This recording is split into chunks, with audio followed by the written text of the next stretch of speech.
Welcome to round 3 of the Asian Endurance Series Season 4. My name is Zachary Moselle. My partner in crime has been known to be Singapore's most successful professional racing driver. That's right. In 2002, he was crowned Asian Formula 2000 champion, becoming the first Singaporean to win an international motorsports title. In 2005, he went on to become the first Singaporean to compete in Europe and also represent Singapore in the A1GP World Cup of Motorsports.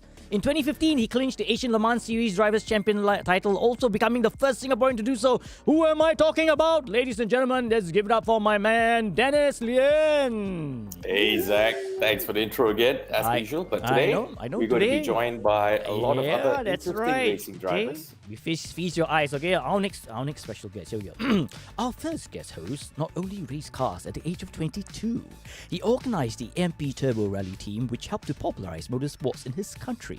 In 86 and 1990 to 94, he won a host of other awards. Now, in 2022, Petron Makabayan Endurance Series Round 1, a 2 hours race Class 1 champion with Carlos Anton, Inigo Anton, and himself, and second overall Mark Young Racing Honda Civic EK. Look at that. Oh, handsome, man. Yeah, no?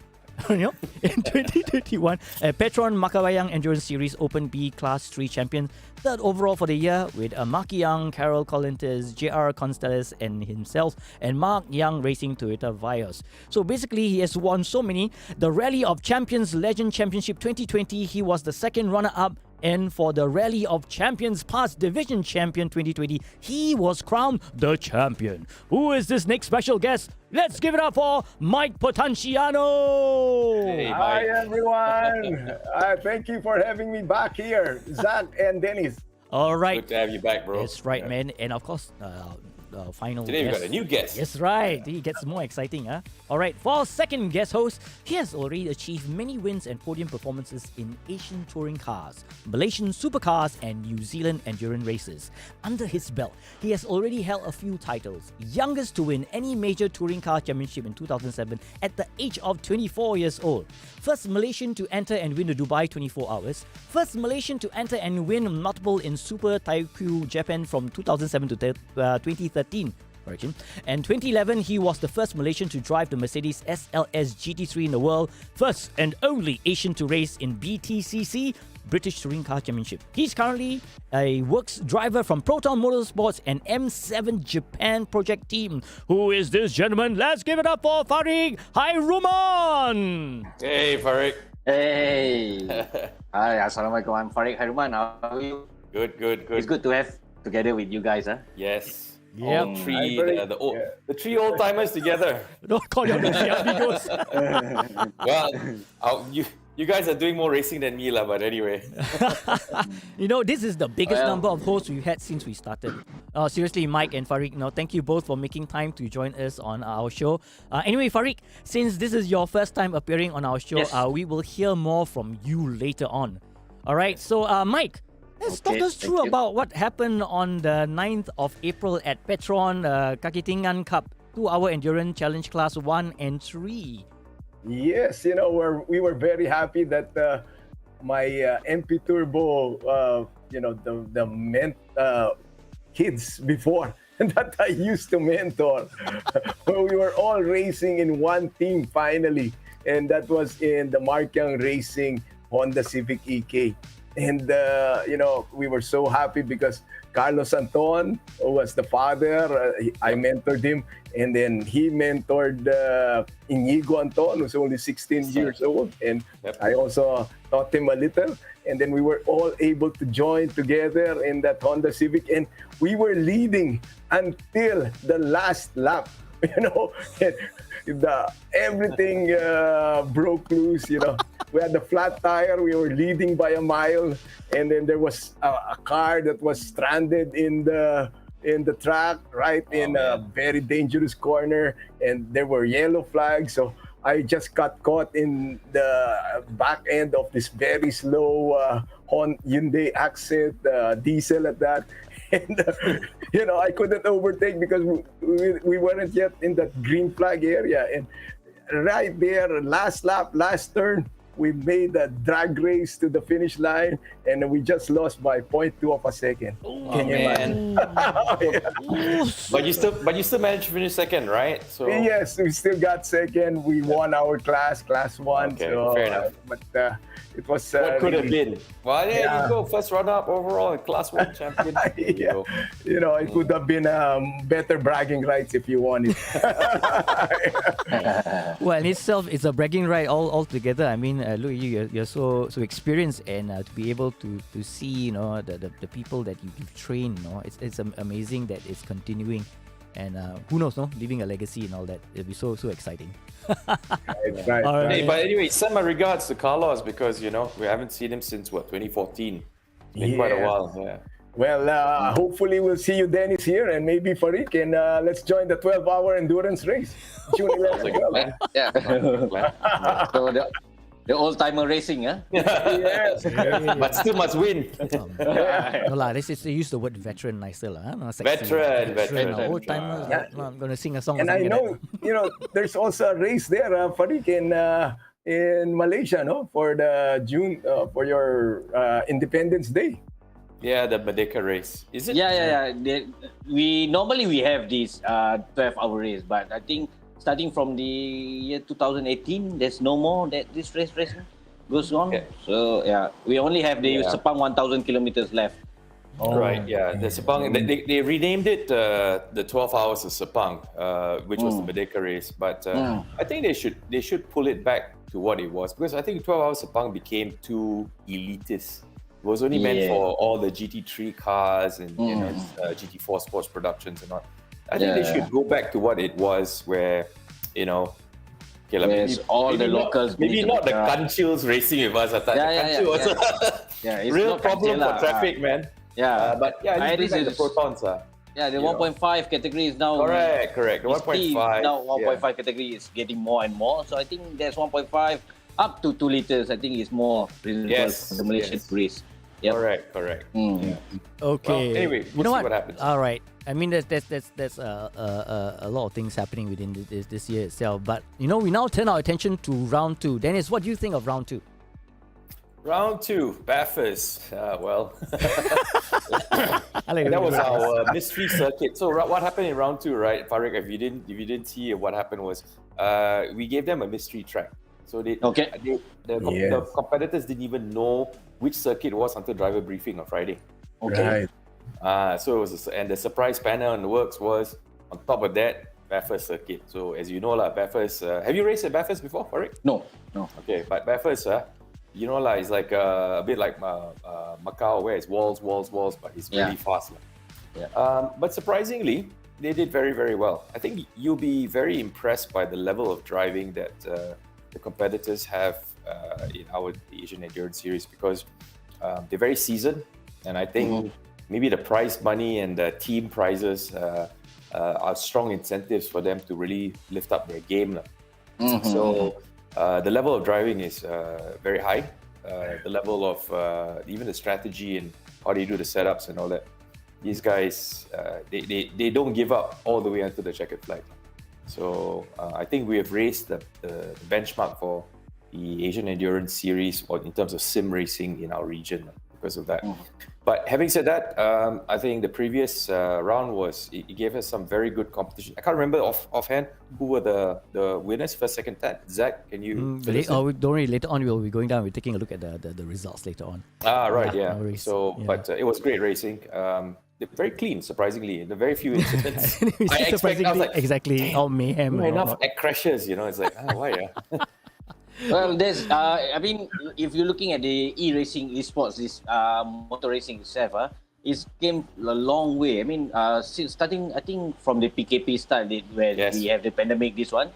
I was in the multiple commentator in the various e-games sports, and I saw the improvement every time. They are different, and also now they're taking it more seriously. It's like more real racing lah. Where they respect each other with the other competitors, which is very good. Yes. And I think the level of racecraft, shall we say, the racecraft standard has really picked up. I don't know. Is it because they are being trained by people probably with real experience, and they're picking up all the good points? I think it's also because the algorithms in these games. If you drive like a gila in like we used to do in the real world, the computer picks it up. You can't hide from the computer. That's one of the problems. Yeah. So I think they also have to mind themselves, which pushes and raises the game, lah. So, Mike, what about you, Mike? Round two? Yeah, one more thing I'd like to add. Yeah. Dennis, there's already a lot of crossovers. Yes. The virtual racers are actually real world racers already. Absolutely. Yeah, I mean, like perfectly. I'm sure Inigo has done a lot of sim racing, right, in the Philippines. You train his dad is training him, and he's also racing in real life. So the crossover is now almost seamless, lah. I think a lot of people, back in my day, when you do simulator racing, people think you are playing games. Right. I actually used a simulator back then to actually learn a lot of tracks, but you don't do it. Tell it to everybody, lah. People think you gila, lah. You try. The image. The image is not right. But today, it's, people look at you like, what? You didn't go to the sim to test, Then you just drive into real life. So it's like the expectation is completely different today. That's true. Yeah. So, Mike, what about your take on round two? Yeah. Oh, definitely. Round two, we had some problems in the first two races with our very own Russell Reyes, but then in the third round, the third race, it just overtook at a very, very hard corner, and he won it. So it was a very exciting race for us, and I didn't know it was going to start like daytime, and then they ended up to night. So another set of obstacles, of problems, and it was nice to see something different. It's like Dennis and I were just so thrilled at the racing action that we saw, because it was so hard to pass. It was such an exciting track. It's like Nürburgring all over again, and somehow these guys, they were really competitive. But I must say, the pit stop strategies were very interesting. Whether they were going long or they're going short, whether they're going to do the undercut. You can see that when they really worked at it, towards the end, even when they came out, it was marginal. It was not like big gains or anything. They were really fighting hammer and tongs, tooth and nail, to really get that edge. So the level of racing is very, very high down here. All right, let's take a quick look at what happened during round two. All right, okay, so we have in race one, round two, of course, we have Andika Rama Maulana, who came in first, followed by Dylan Tan Chilong, Fadli Rahmat, Russell Reyes, Avila Bahar, Muhammad Ali, Skyline, Marco Wong, Tazbi, Aldo Balagulan, Francis Matrillo, and Marino Pratama. There you go. Yeah, so it was quite interesting, and Rama really put in a good fight. And of course, we can always depend on Dylan to add that extra punch in, But of course, at the end, this was the results for race one. And let's move on to race two. And of course, we saw a reversal role. Dylan Tan picked up first position, followed by Rama Maulana in second. Avila Bahar in third. Morino Pratama, Muhammad Ali, Fadil Rahmat, Aldo Balagulan, Marco Wong, Russell Reyes, Francis Matrillo, Skyline, and Muhammad Tazbi. So that was the standing for race two. So it was like a competition for us when we saw between first and second. And they really, really took it to the wire. And of course, then we look at, of course, Russell Reyes, you'll be happy, was the fastest lap at 2 minutes, 1.852 seconds. And for race three, all right, again, Russell pulled a good one, and he came in second. Of course, first was Rama Maulana, 15 points, and followed in third position Dylan Tan, Fadil Rahmat, Skyline, Marco Wong, Muhammad Ali, Avila Bahar, Muhammad Tazbi, Morino Pratama, Francis Matrillo, and Aldo Balagulan. So, it was really exciting, especially for the third race when we know that it started to go dark and the lights come on, and a brief moment we couldn't see anything at all. And the guys were just like hammer and tongs and going at it. But it was really, really exciting. I mean, I haven't seen such I think we were race. being very mean to them as well by saying, "Oh, look, it might rain." So I think their crew chief and all that, they were hearing the broadcast. They're like, oh guys, what's going to do? It's going to rain. It's going to rain. Let's say it was It slow, didn't like rain. getting there. It didn't rain, like everybody was like, "Oh, it's gonna rain, it's gonna rain, gonna rain," but it didn't rain. But it would have been really, really totally different if it really did rain. And Okay, man, yeah, you're not that evil, lah. okay lah. Evil, but not yet. not yet, Not yet. not yet. Yeah. Not yet, okay. All right, let's take a quick look at the overall individual results after round 2. So we have Dylan Tan in the lead with 83 points. Andika Rama Maulana is 67. Russell Rias, 57 points. Marino Pratama at 39, joined with Avila Bahar. Then we have Fadil Rahmat at 37, Skyline 35, Marco Wong 32, Muhammad Ali 21, Francis Matrillo 19, Aldo Balagulan 16, Muhammad Tazbi 4, Jay Wong 1, and of course Enzo Ng. So this is the group that we are looking at. Wow, Dylan Tan 83 points. Now the last time we saw something like that was in season 1. And yeah, it was really at that time he was so young, right?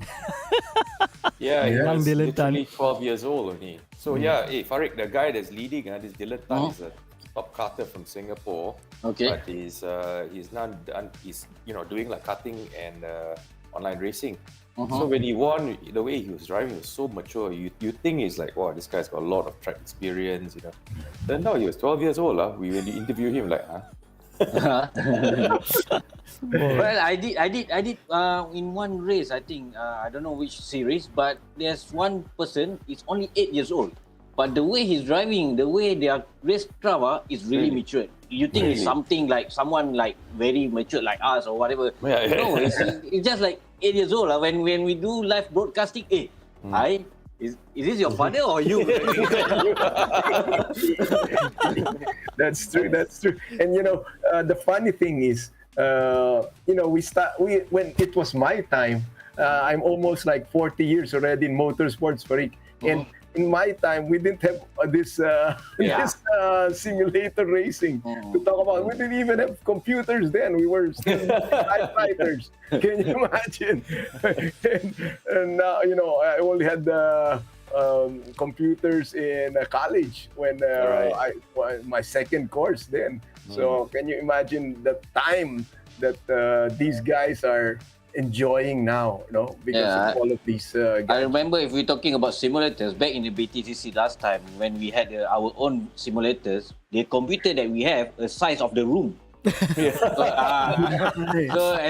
And then from there, we have another room. It's just for the simulator. So basically, it's 2 big room you need, and which is, I don't think you can have that in Singapore, that kind of room.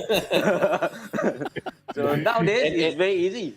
Yeah, in those days, I think that kind of simulator will cost more than the actual race car. Yeah, definitely. In those days, yeah. Definitely, yeah. Yeah, true. And well, times have changed. Everything is all possible. You can now have a simulator in your home, in your comforts, and I think that plays a part. There was easy access, Definitely. and basically you have the option of choosing any platform you want to race. It's just Yes. not those days. And the real thing, you really have to wait for opportunity, book a slot. You lose a slot and that's it. So it's a lot harder. No, I mean what Farid is saying. Back in the days, BTCC. I mean, it's actually, if you think about it, it's not that far. BTCC was what, Farid, 2004, right? 2000, around there. 2004. Okay, it's like 16 years ago, Yes. or thereabouts, right? Yeah. 16 years ago, that computer that took a whole room probably doesn't have as much power as the laptop that's doing our broadcast right now. Betul? Yeah, but maybe. So Yeah. So things have come a long way. Technology has really gone exponential, and I mean, look in Formula One today, the simulator is the main form of testing in the actual development of their cars and their drivers and the engineers even. More cost effective and all that stuff, right? Yeah. Yeah, and in fact, Dennis, it is one of the criteria that the teams now use to pick their drivers. Definitely, yeah, they do a lot of testing, and they do the driver selections on the simulators. So back in the day, remember, Mike, when Formula One, a lot of people are finding sponsors to be F1 test drivers, right? Right. To get into the test seat. Now, the F1 test driver role is actually predominantly simulator. So they're paying good money to actually get into to race the team simulator or to do the development work. Yeah, because and from what I understand, they even get more mileage than the real drivers. So that's how they get prepared for the real F1 race. It's amazing in technology. But the funny thing is, because I came from a background where my father was a flight simulator instructor with Singapore Airlines. So, and Zach, for example, Zach is actually a commercial pilot by training. So Zach is familiar with simulators and stuff like that. So for us as pilots, right, we basically are very familiar with training on a simulator. So it's just good to see that from the aviation world, where we took it for granted that you do all your training on the sim and then you go in the real world, right? But now it's becoming accepted in the motorsports industry, when in the past it was like it's like simulators can't be as good. You still need the real race car. But now they're following like what the aviation industry has been all along, actually. Yeah. All right. Shall we focus on the overall team results now? Just for this season is interesting because we added the team element involved. So the top 6 position, and as long as the team members come in one after the other consecutively, they get actually called booster points. So currently in the lead is Kubi Racing with 126 points, followed by Legion of Races, that's 104. And not so far behind is GMX Phantom with 100 points, followed by Revolt Pui Racing at 70. Veloce Ragazzo 35, Team Flash 25, Team Protege is 1, and followed by AB3 Racing with no points at the moment. So lots of things gonna happen. Exciting, I know, because these guys, all the race bits, we used to think initially for the first 3 seasons we have team members, but they were actually just competing as individuals. But this time round we decided to up the ante.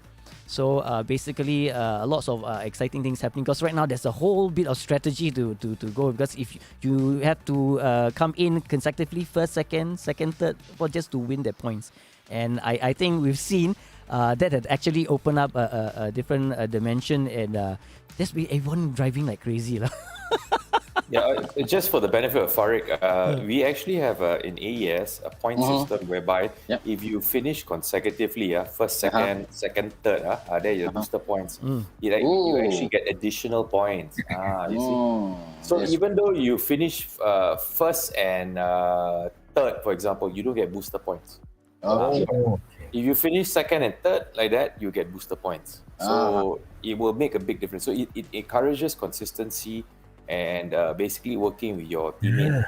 Yes. Yeah, I was going to ask that because I knew that Russell won the last race, but another one was on top of him with maybe with those booster points. And we knew that in race 3 he came in and squeezed in. Even Maulana did the same thing.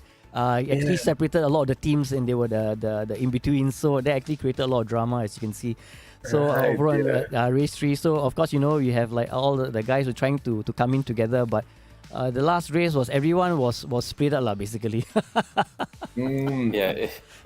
basically the booster points incentivizes everybody to drive, shall we say, a lot harder to get close to, so that your pairing is not like one guy that's going to be really fast, the other one is very slow. Or maybe you use the other one as just purely as a blocker. So the booster points actually discourages people from using this tag team tactics as well, you see. So anyway, it seems to be working. Yep, it is. Good. That's all about it. All right, now let's reveal the list of participants for round 3. For Class A round 3 entry list, we have Muhammad Alif, Muhammad Tazbi, they form Team Flash. Avila Bahar, Russell Reyes, they form GMX Phantom. Andika Rahman Maulana, Fadli Rahmat, the Legion of Races. Dylan Tan, Moreno Pratama, Kubi Racing.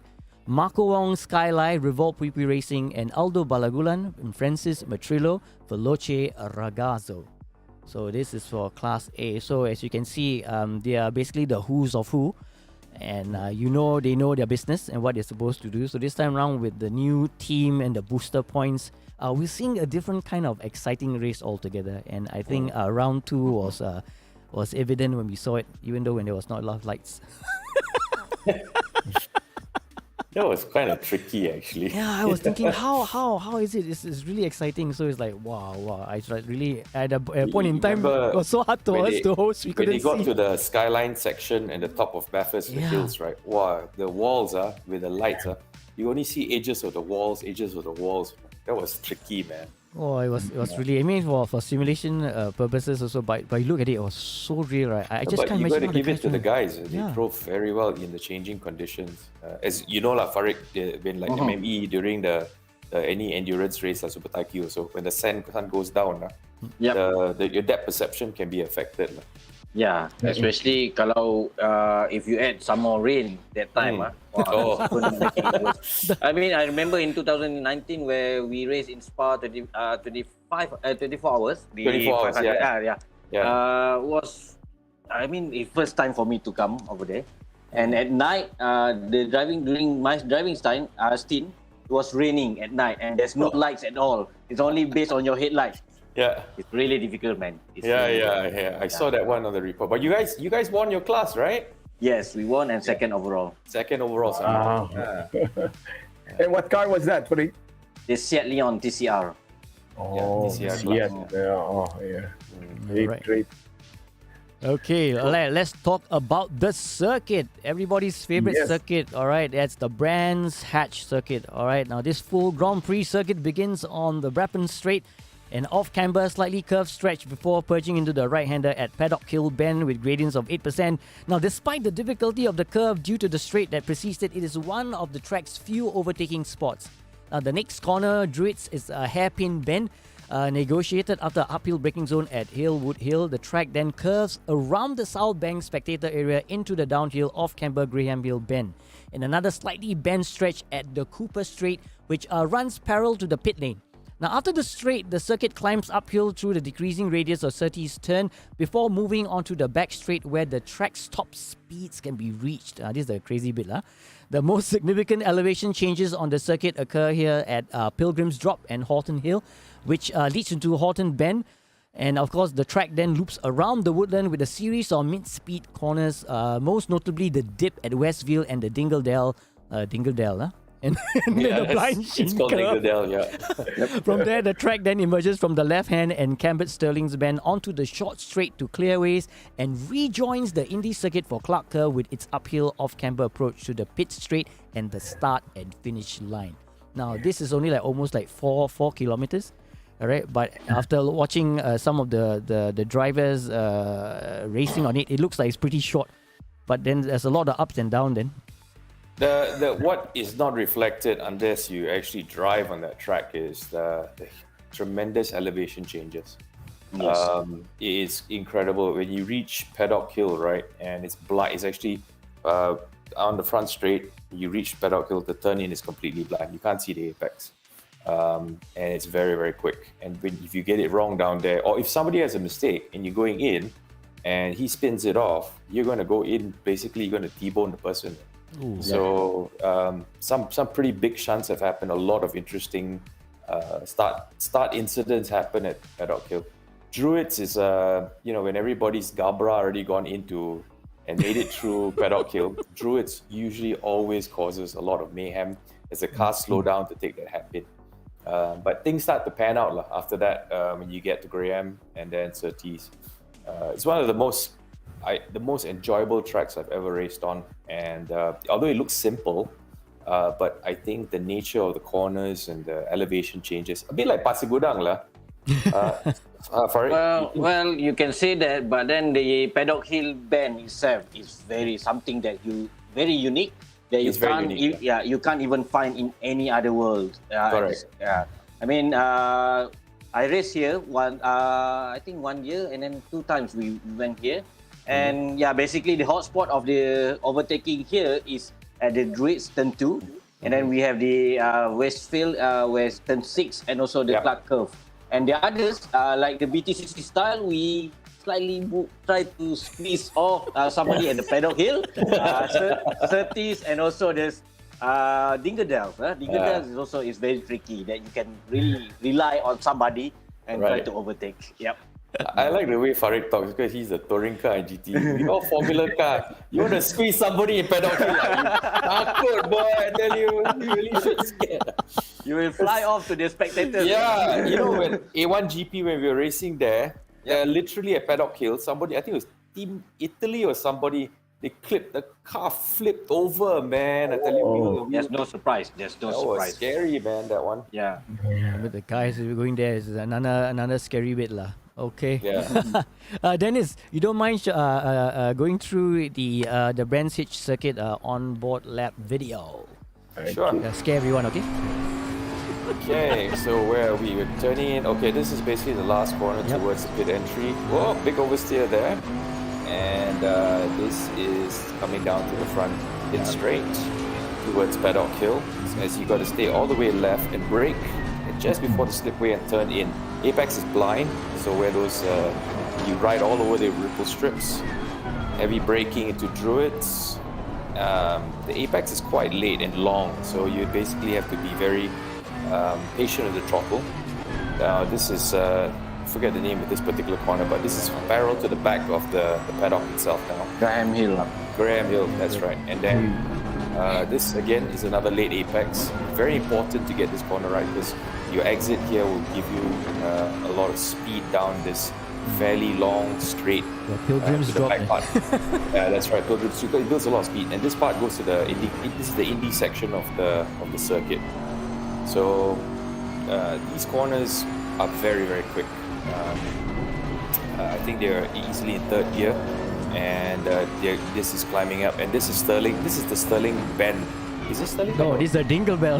Dingle Bell. Sorry, Dingle Bell. And then goes straight Dingle Bell. This is the Sterling bend. Yes, this is the Sterling Bell. Yeah, I always somehow had some problems with this bend. You know, it looks so simple. It's just getting the drive out, especially when tires are worn. Now it's coming towards the end of the lap. This is now the last corner. Last turn, Whoop. yeah. Yeah, clipped it nicely. You want to drift it out as much as possible, and then get back in, and then that's your one lap to the start finish line. Wow, you know, I envy these guys, Zach. They've been there already. Yeah. I must lucky. admit that I tried it on the sim. My goodness. Yeah. I was seeing the gravel. I was seeing that. I was thinking, but the track is here. But why is my car going this direction? Because the camber changes, and that track. That's why I say you can't. If you look at Brands Hatch Grand Prix from just a plan view, it doesn't portray the elevation changes and the way the cambers work and the nature of the details of the corners, angles, and all that's very different. Yep.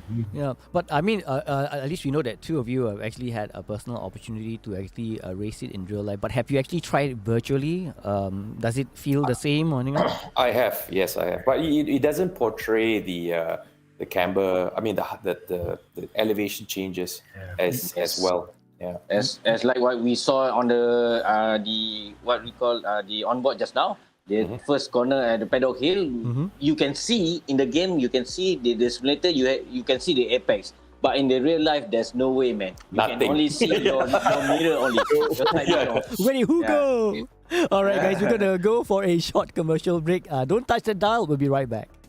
Penrite, a 100% Aussie company, pride themselves on their commitment to all forms of motorsport in Australia, from the very grassroots to competing and succeeding at the highest level.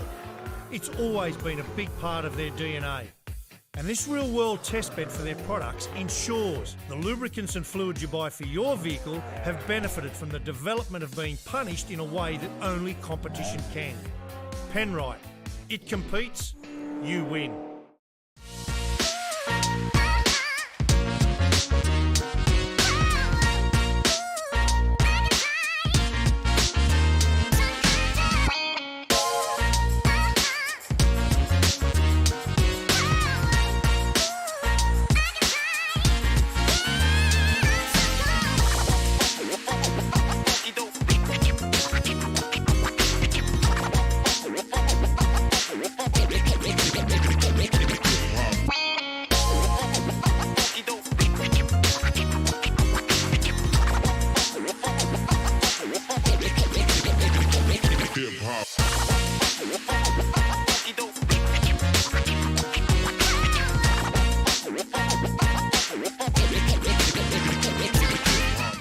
You're watching Asian Endurance Series Season 4 Round 3 at Brands Hatch Circuit. Yeah, with me, Zachary, Dennis, Mike Patanciano, and Farig Hairuman. Now, we were talking about this circuit. I mean, you're having these experience, but if you got like pearls of wisdom to share with people listening in right now, how would you attack this circuit? Farid, you go first. I like that. The current one. Okay, if go first. the endurance race, I think as we know, the endurance you can't win at the first corner, first turn, so first lap. So to me, normally I've been a lot of in the endurance race series before. I will normally at the first stage of the race, I will take it easy, try to make sure everything is going to what we are planning, and also to make it the lap time is very consistent. The key to win in the endurance race is to be consistent every laps you go and don't screw up, and need to remember that you need if myself, I always tell to myself that I need to bring this car back to my partner to drive. So I need to bring the car safe. Mike. Yeah, since I haven't raced there, I just like to ask a question. What areas do you think are the best passing points? Well, okay, I think I could say for sure for like myself, I've actually passed in Druids. I've passed. Okay, in the Formula car, I passed in Paddock Hill Bend, but the Formula car, we've got a lot of grip, and you if you want to pass in Druids, you gotta kind of trust the guy in front of you that he knows that you're there. So it's a bit of cooperation, because in touring cars and GT, I guess Farid is more like you can give you a bit of a nudge and a rub going in there. But it depends. Like now we're driving GT3 cars, and the reality is because of our algorithms that we have, you don't want to be rubbing and touching each other too much as well, because you'll lose, incident points and things like that. But generally overtaking places, Druids definitely. I've also overtaken in Surtees, the one that goes to the back of Indy. So those are the two places. The rest of the back of the Indy circuit section, one of the reasons why the Stirling corner is important is the drive out. If you can get a good drive out of Stirling, and therefore the entry, it looks like a simple 90 degree. Alright, do you ever have problems with Stirling or not? Stirling, yes. As the tires went on out, I think that's very difficult, especially with the front wheel drive tires. You will suffer a lot of torque steer over there to turn in. So, and you also need to remember, if you front wheel drive, you need to have very good exit at Stirling to get a very good drive to the turn 10, where's Clark Curve there. Yeah, because if you don't get a good exit, even same thing when I was driving Formula cars at Formula Palma Audi, right? Towards the end of the race where you tires are fairly worn, you might get a bit of understeer coming out using a lot of road. But if the guy at the back somehow managed to conserve his tire, he will get a much better drive. You will be at Clark Curve. You will be starting to drift out. He will take the inside of you and pass you at the start finish line. And then so that particular corner Stirling can be a bit tricky. So, but we'll see whether it pans out in this e-race. And whether these same kind of things will crop up in whether that happen in real life will happen in the e-racing. So what happen if we decide to be very bad and decide to throw rain? You laugh. I laugh because I'm not driving, no? My last race was a bit wet, actually. It was intermediate, it was scary, and I was running on slicks. Brands Hatch in the wet. Is after Stirling, the Clark Curve, the whole sweeper, right? Wow, I tell you, if it's wet, it can be a bit tricky. I never raced during wet over there. So bro, that time when I raced, the last part of the race, because it was like, I think the last 4 laps, it started to drizzle. In England, it's not the kind of heavy rain. But I'm running on slicks. Okay, we got downforce, but I tell you, it's like... Formula during drizzle, no joke, man. Yeah, I know. Because the only way you can survive is you got to go faster to get the wings to work. But you come out of the slow and medium corner, it's like, I tell you, it's like... And I see that the race now, Zach, you've put on at like full damage for all cars. Yes. Yes. We're evil. I know. Again, I know. weather's random. There you go. Weather's random. No, actually, frankly, in round 2, right, the rain was coming, but I think it was a little bit slow. But then the race was over. I think the competitors are all sweating because of our racing gods are very evil people. They suka today. Hey, how you feel today? When let's flick the switch, then everybody gets it.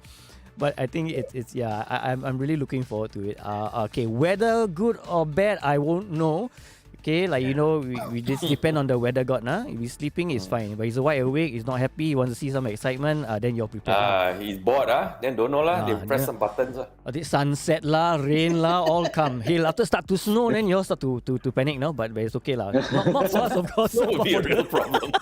You got your geography right, huh? We got snow. But anyway, okay, man.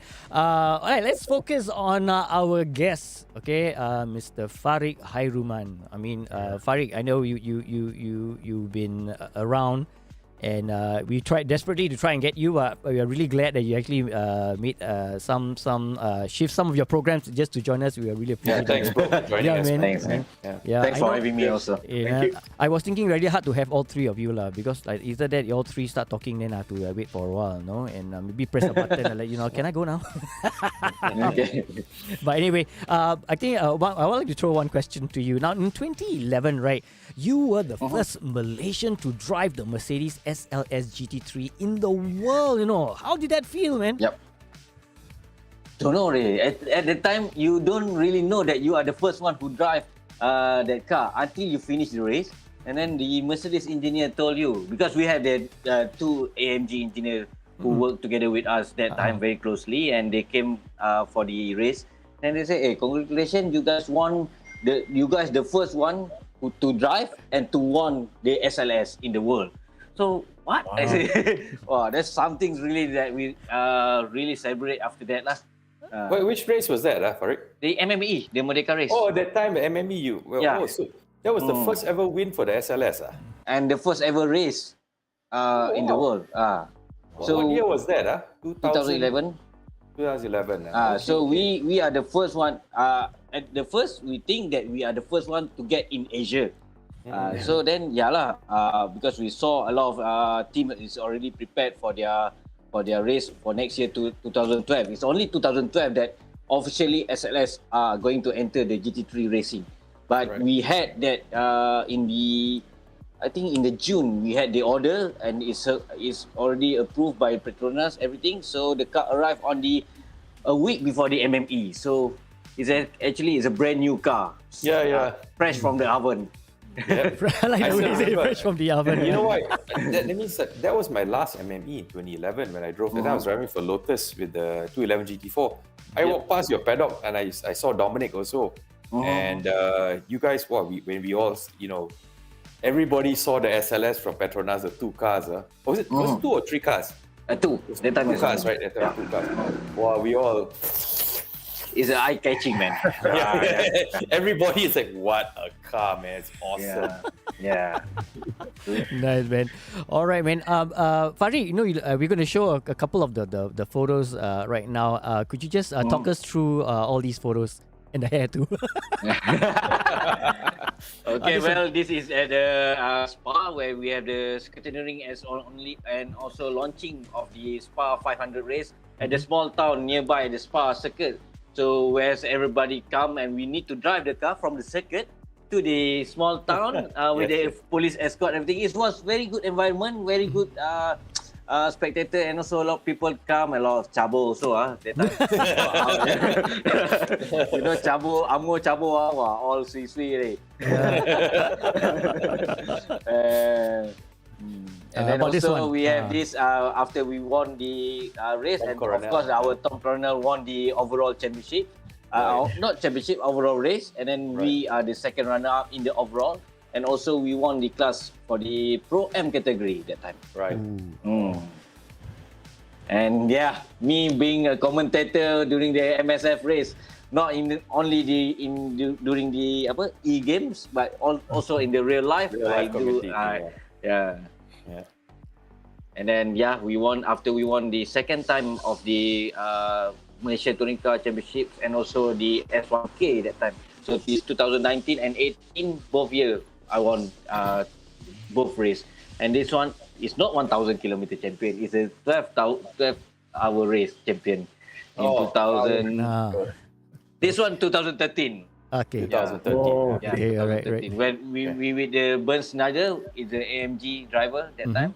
Right. And this one, I was the first one who won the speedway at the Inje Speedway. This track is brand new, and we are the first one who raced there, and I'm the first one to win it in the race that time. Wow. Okay. So Okay, man. This one, who? I like the Inje Speedway. It's actually very interesting track. This one is a 2018. Not the MME, but it's a Malaysia Championship Series. We won MSF the lah. title. No, the MCS. MCS, Malaysia Championship. Yeah. Okay. And this, of course, we were celebrating our, I think, third win of the overall champion, third year of the overall champion. So we won the 2008, 2009, and 2010. Right. Wow. Yeah. So you're 3 times So champion. And are you the one in the middle? I'm the one in the middle, the short one. Okay. Another question I'd like to ask you. You were introduced to the M7 Japan project team through Shafiq Ali, your former teammate. Yes. How's your Yep, involvement with the M7 Japan project team so far? Well, we only done one race together, which is not very good result, I would say, because it's a one-make race, and it's really difficult because as a one-make race, everything is same power, everything. All fine. Yeah. It's only all fine, and all the drivers are there is all Regulars lah. Regulars, they have been seasoned drivers for the. It's already season 5 now. So most of the driver done 4 seasons with the same car. So me as a newcomer, I try to keep up with the old timer. Old timer try to keep up with the old timer. The veteran try to keep up with old timer. What car are they using in the M7 race? The Toyota Vios, Oh, the Vios. 1.5. Yeah, the Toyota Vios Gazoo. It's a Gazoo racing thing. Yeah, Gazoo racing team. So it's basically, we have most of the touring car drivers expert in Malaysia. We have Tengku Chan, we have Freddie Ng, and then a few other drivers who already established in touring car in Malaysia, and now we race in the one series. So I think it's very good series to look after for this year. Excellent. So, excellent. My next question to you, what was your experience like competing in the Vios Challenge? Well, it's not easy to drive. And also the especially with the newcomers. All the young boys, the 19 years old, the 17 years old guy, they all are very, very. We younger before, and we know that. I think our balls we put to win. Yeah, our balls we put in somewhere one corner. That's it. So we drive, and also sometimes the brain also we put somewhere. Just drive. We just want to win, right? So it reminds me back days where I started race also like that, and now we competing together with the new boys, and it's not easy. Right. Fair enough. Farid, another question I'd like to ask you is, are you mentoring any... So many questions. A lot. Yeah, I must ask you. Because you're a special guest, I must tembak lah. Okay. Okay. So, are you mentoring any young racers from Malaysia? There's always these newbies coming up. Well, not currently I'm not concentrate on the one particular driver, but mostly on the Saga Cup driver in the MSF, where we have the Saga Cup with very big race in Malaysia now. We have about 70 over cars that enter, and most of the drivers are from Johor is always asking me for advice, tips here and there. So I basically open to everybody lah. It's just not one person mentoring. He's mentoring one of our mutual friends, Ahmad Anwar Rizam and Kecil also, right? Yeah. Okay. Wow. It's always interesting to see, passing on the baton. I would say, I think you're headed tough in the early stages, but now can you imagine if you were young now and you had the opportunity presented to all our new drivers right now? What what can you all actually do to improve yourself so much? I mean, it's amazing. The opportunity is there. It's whether you want to take it or not. Well, Dennis, maybe you can answer or me. No. I answer. Well, Yang I tua, think yang the- tua dulu. everybody's life circumstances are different, right? But the bottom line is this: as I always keep on telling people with regards to, I think it applies not just in motorsports but in life in general.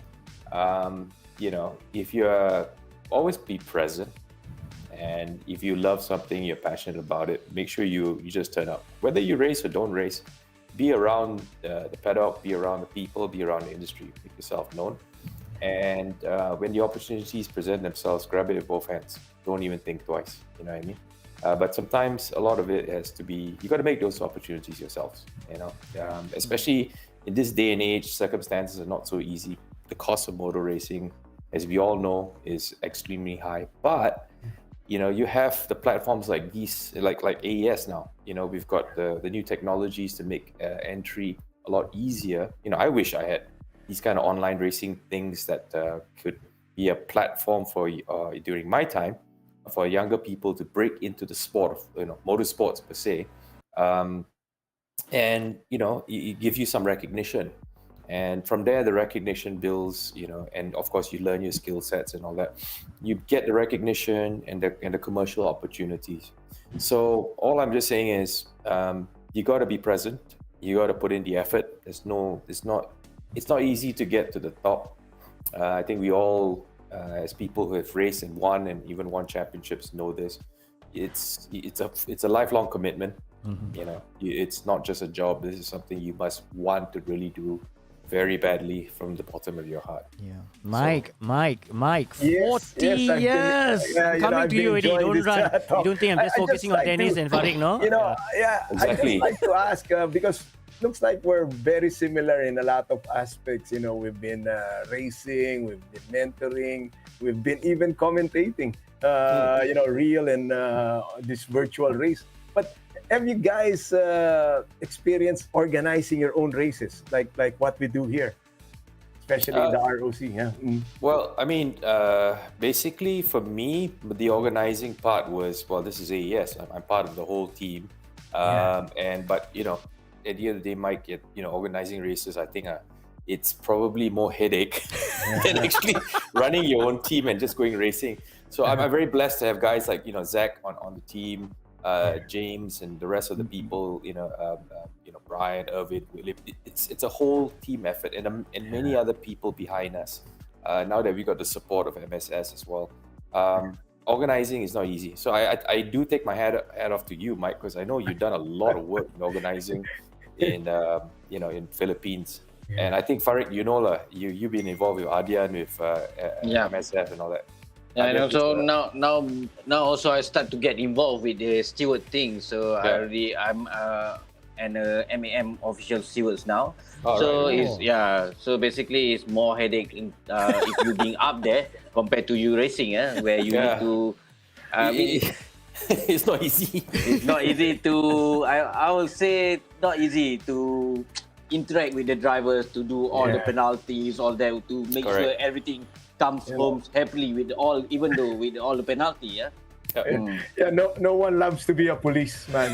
No. I got to give a shout out to our MSF stewards who are actually sanctioning the race at MSS, and also to Carl and his team of other stewards who are basically our policemen for this race. So far done a very good job, and I think they are unsung heroes in making the organization seamless. Yeah. Great. So, I mean, from your experience also, don't forget it. For Mike, right? I mean, you how does it feel, man? I mean, I've always wanted to ask you personally. I mean, you've seen from the start until now. It's like a walking encyclopedia, right? To actually see the thing starting from its infancy stage all the way to up to now, right now, and you being such a big part about it. How does that make you feel? Yeah, I think we came from a generation that, I'm sure Farid wasn't born yet. And we came from a generation that we had this big, global fuel crisis. and that was back in '79. And Definitely, here I'm not born yet. no, even Dennis, exactly, weren't born yet. So we were, I was born 1961, we're 18 years old that time. So obviously, when you're a teenager, you just want to, race and stuff. Yeah. And then all of a sudden, it was banned, here in the Philippines because there was no fuel available.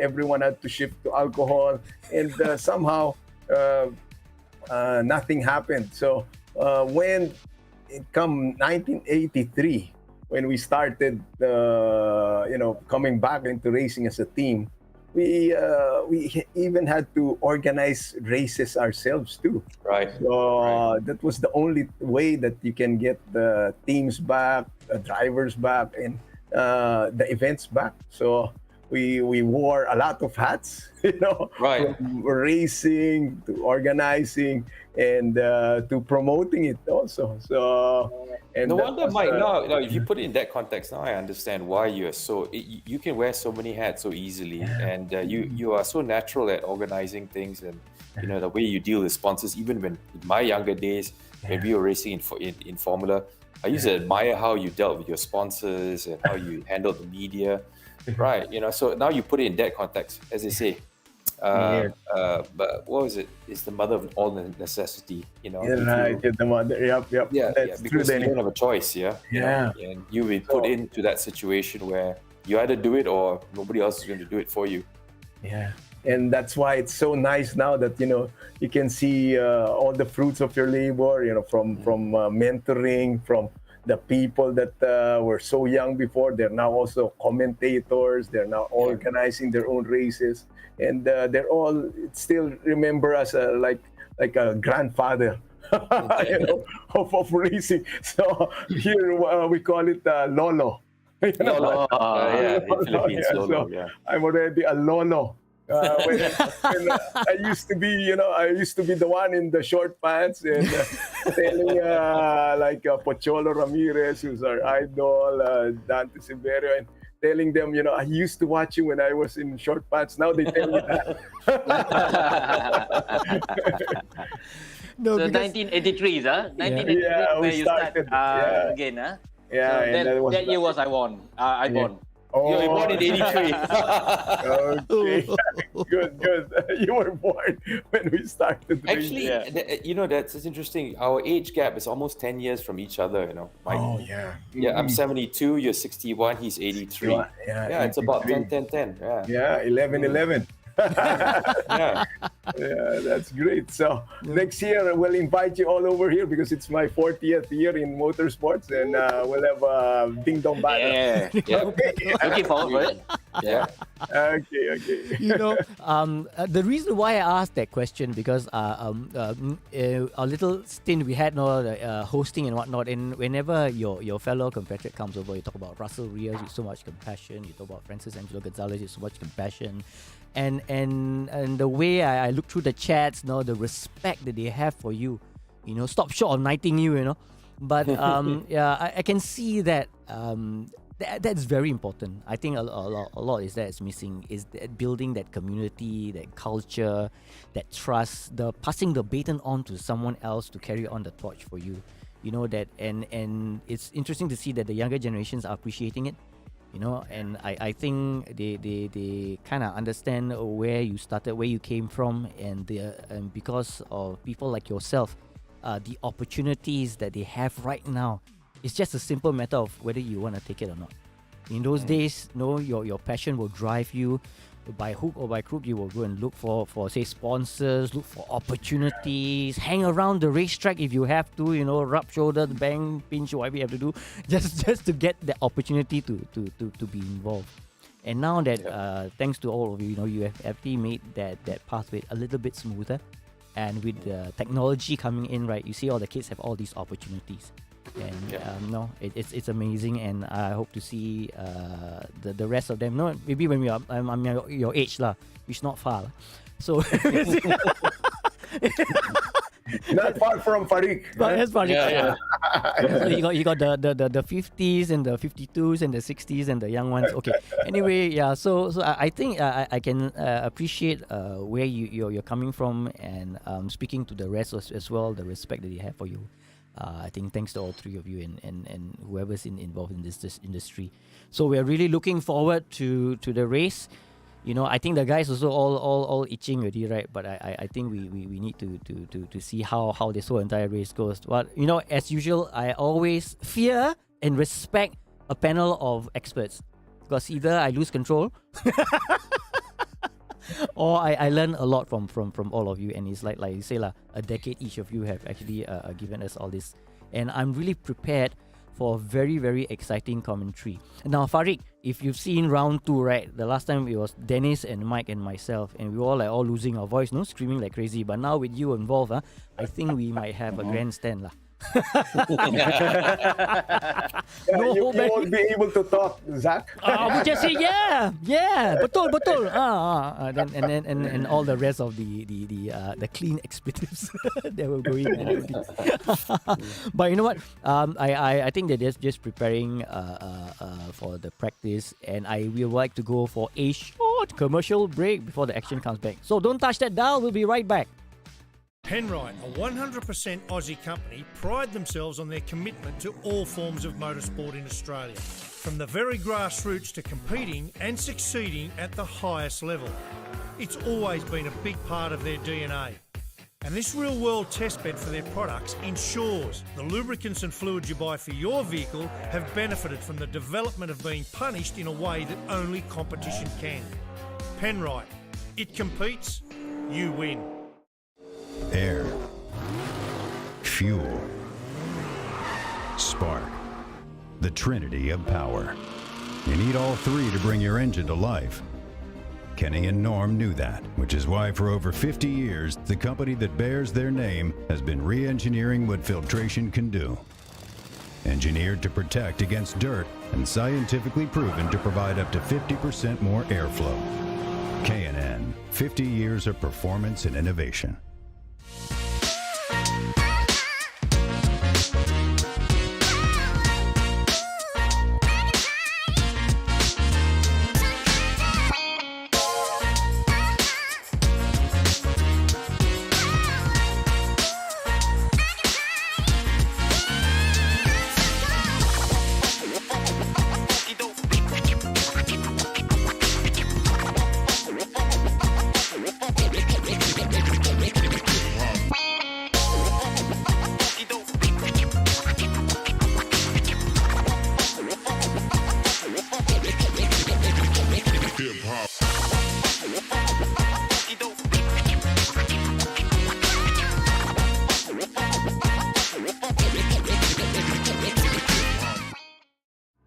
You're watching Asian Endurance Series Season 4 Round 3. We're racing at Brands Hatch. We have with us Mike Patanciano, Farik Aruman and Dennis Lien. We are getting all excited. All got your beers already, all water, all exercising, or unless you're fasting, sorry.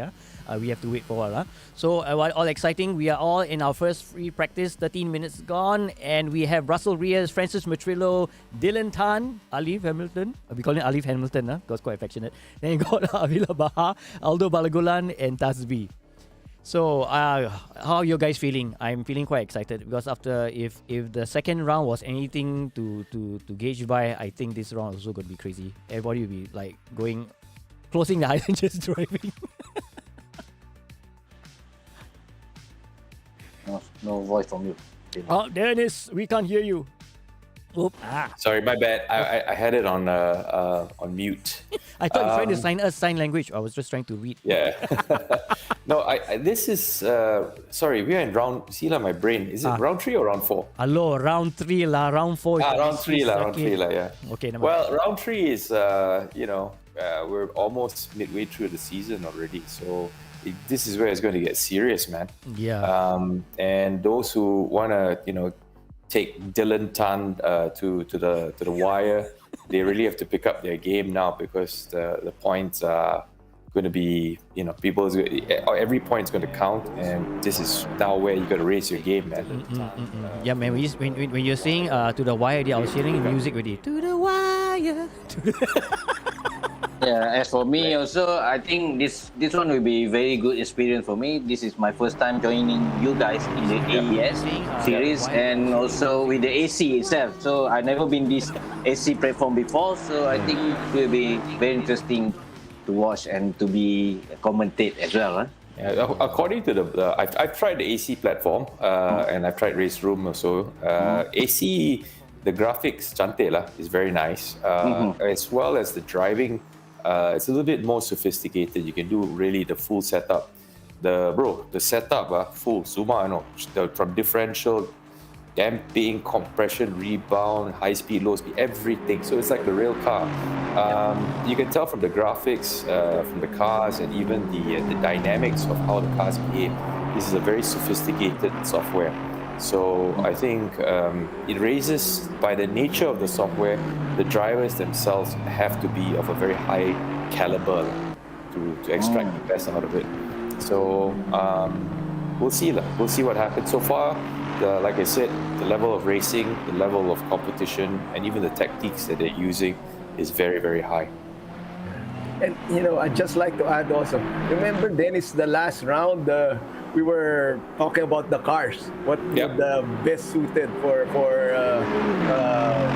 obviously For this, and looks like our you said that you were for the front engine.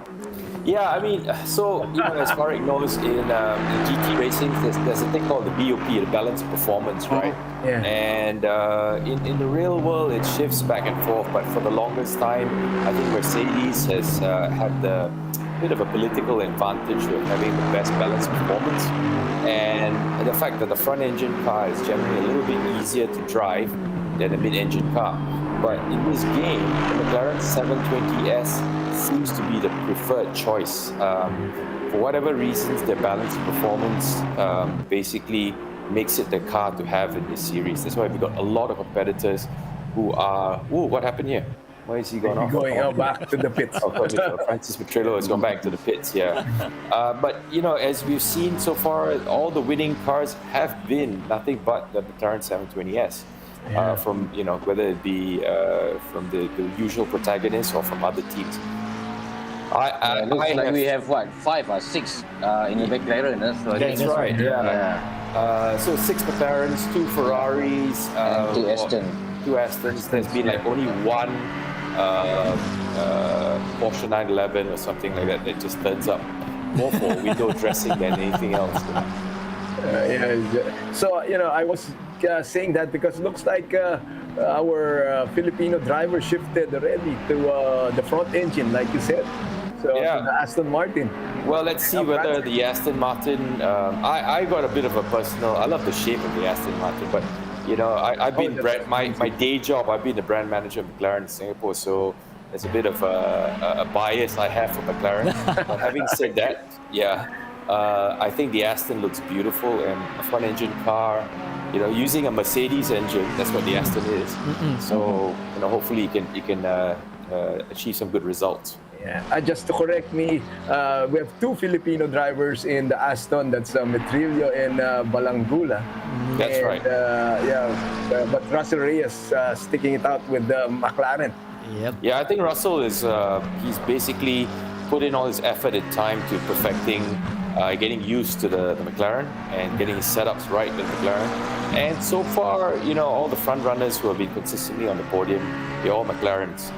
Where it gets interesting is Olive Hamilton and his teammate. What's his teammate's name again? Would that be Fashion back, is it? you need your glasses. Yeah, I do. I have mine here too.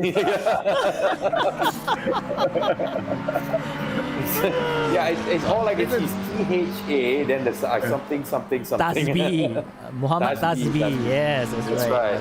It's a tongue twister for me as well. But it is, So Alif and Tasbi are the only ones in the Ferrari, and you can't discount Alif. He's always been, he's such an established sim racer, has won so many major championships around the region, even in the world. So the fact that he's chosen Ferrari and he's now running second fastest overall,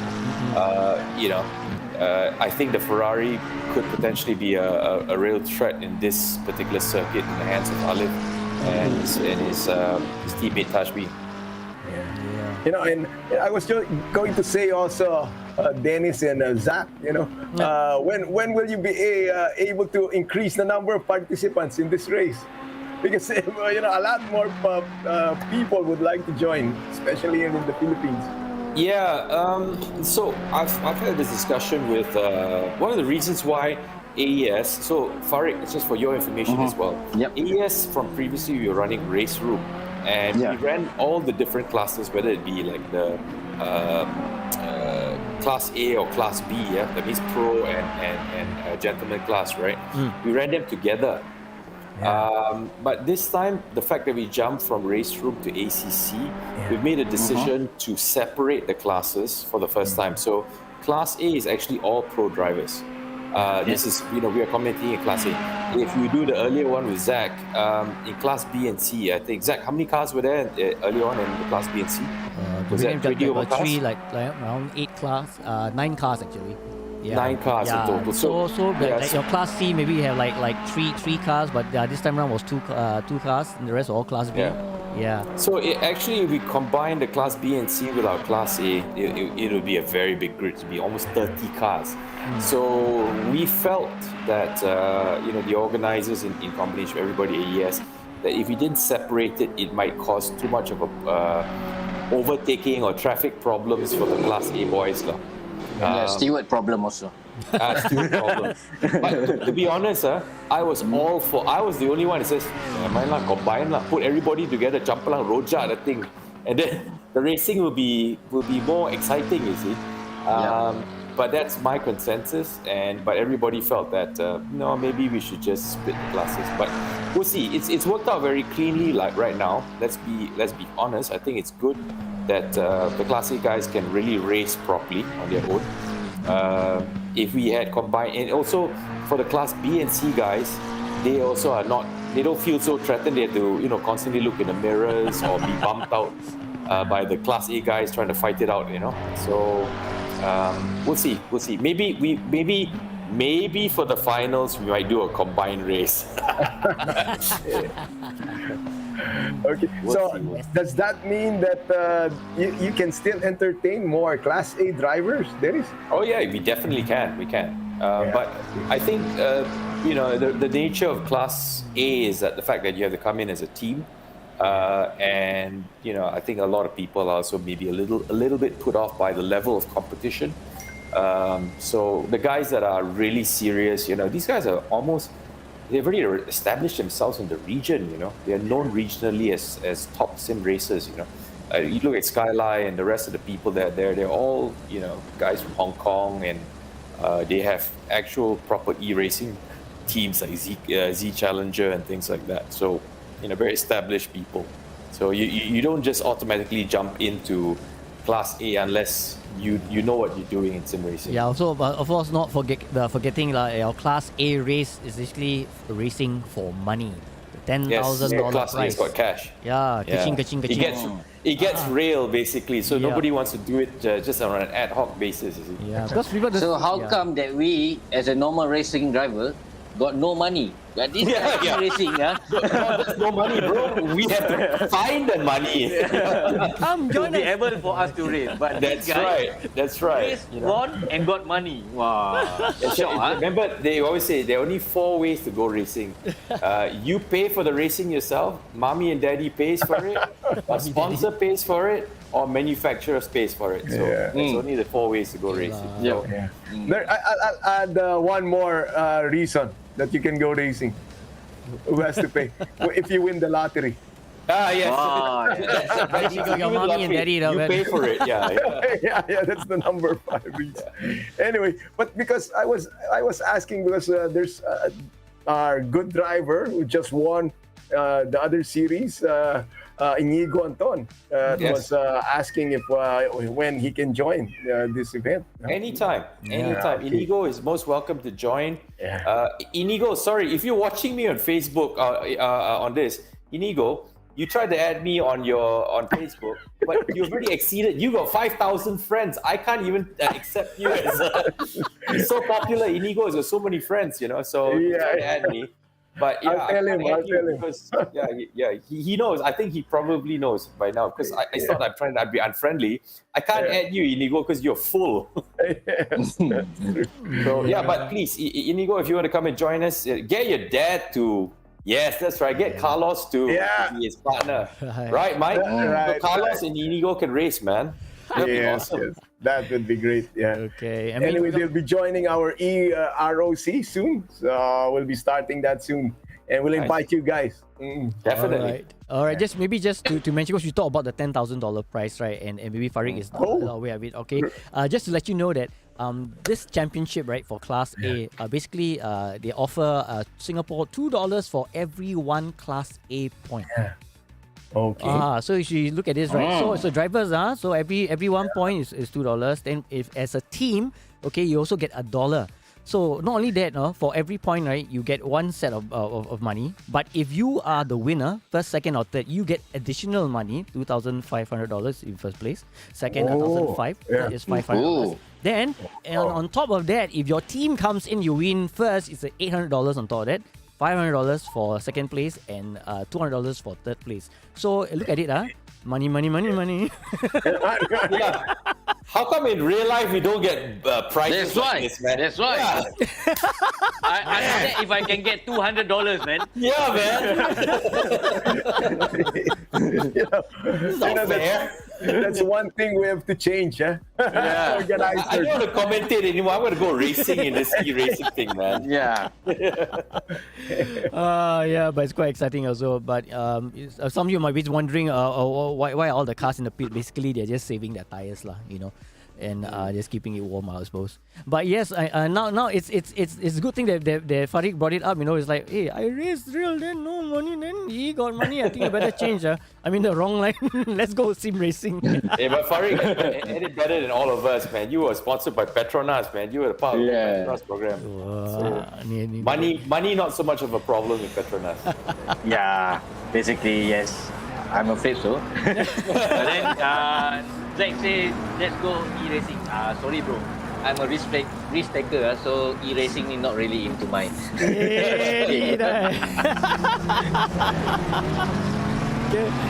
I'm not in it for the money. Well, no, so I'm in it for the thrill. I'm a daredevil. Whoa, okay. Okay, So Russell's out there, right? Yep, that's right. Yeah, we're qualifying already. All right, 9 minutes and 10 seconds left. Currently, Russell Reyes right now doing his lap around. So we have currently 12 cars, right? Russell Reyes, Francis Matrido, Dylan Tan, Ali Hamilton, Baha Balagulan, Tazbi, Maulana, Rahman, Pratama, Skyline, and Marco Wong.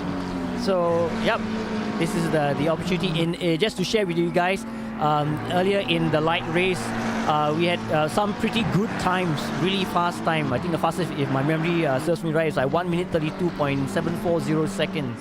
And looking at these guys, I think there's a possibility we might have a faster time. What say you guys? Oh, definitely, because in the light race, they're only using GT4 cars.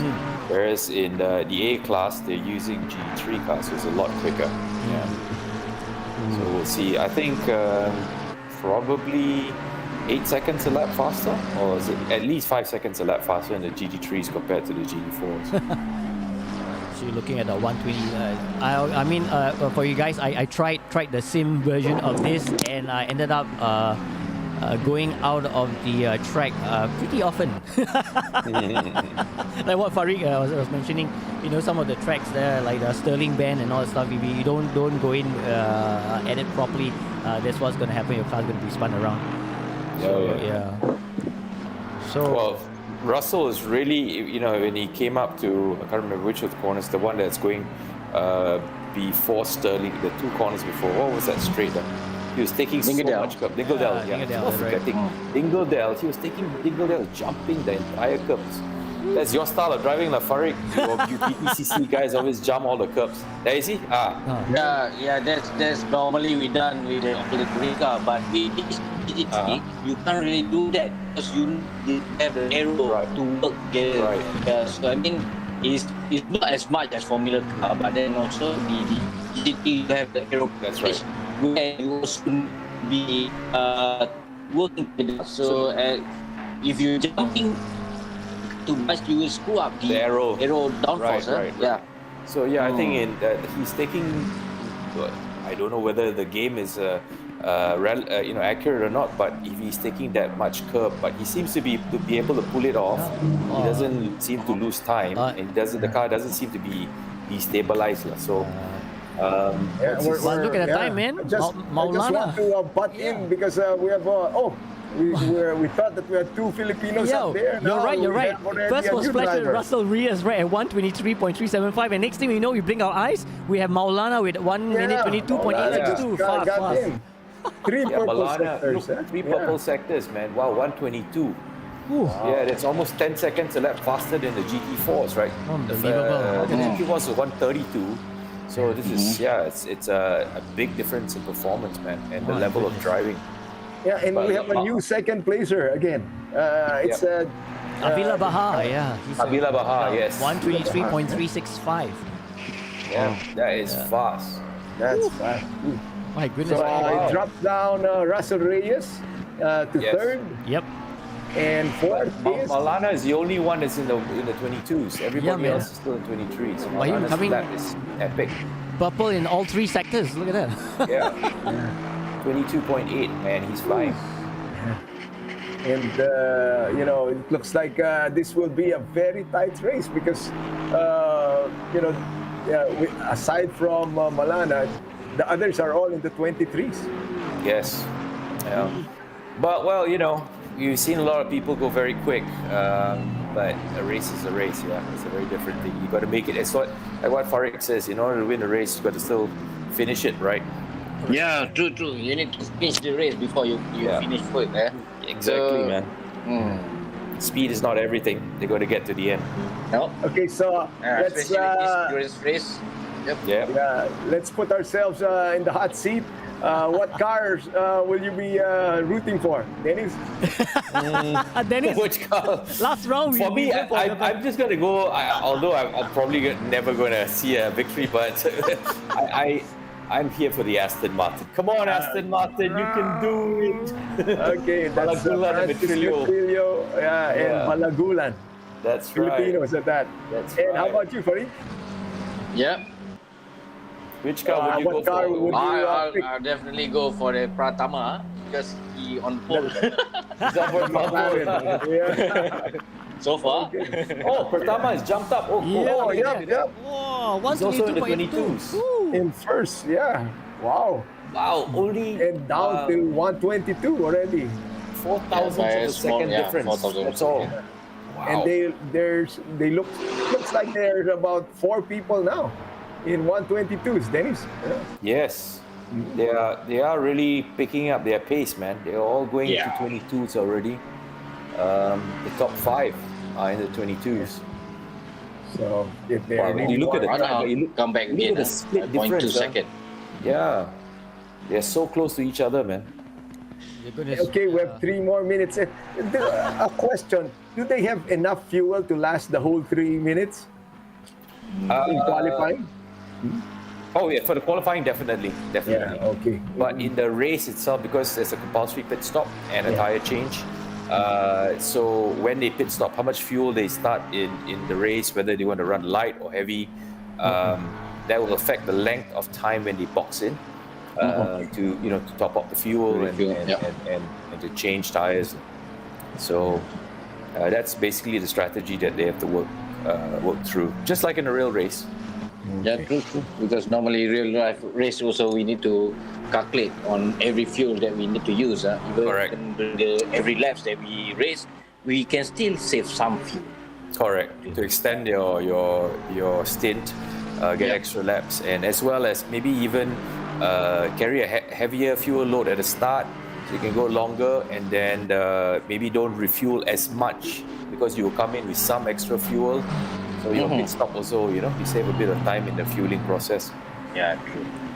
Okay, so because this one is 30-minute punya race, so I think the strategy must be on precise. Yeah, it's because very 30 precise. minutes race is very, very, very short race. Correct. And also you have the one compulsory pit stop where we make sure everything was on order perfectly for you to be able to won the race. That's right. The strategy, very, very precise. You get it slightly wrong because it's not a long race. 30 minutes, that's it. If you make a bit of a mistake or something cocks up with the strategy or you get held up in traffic, your strategy is thrown out the window. So, these guys are really fighting to drive with that kind of precision and that kind of consistency. That really, I really take off my hat to them. They really do it in a very professional fashion. and another question: when they pit, do they have to change the tires too? I think as we've seen from the previous races, it's optional. If you think you can last through with that one set of tires and set a competitive time, then of course you don't have to. But we have seen that the tire change is necessary to maintain the pace. Okay, so for the 30 minutes, it won't be too bad. Yeah, so I think, but I think I haven't for the seen 10 anybody minutes, actually go through the race without the 10 minutes. No, the 10 minutes is no problem. Yeah, it's just a pit stop, but I don't think it's a compulsory tire change. don't forget for Class A, right? They only have 2 sets of tires. Just remember that. Yeah, only yes. 2 sets, so they have to be very careful and use it. Yeah. Okay, 2 sets for 3 races, Zach? That's right.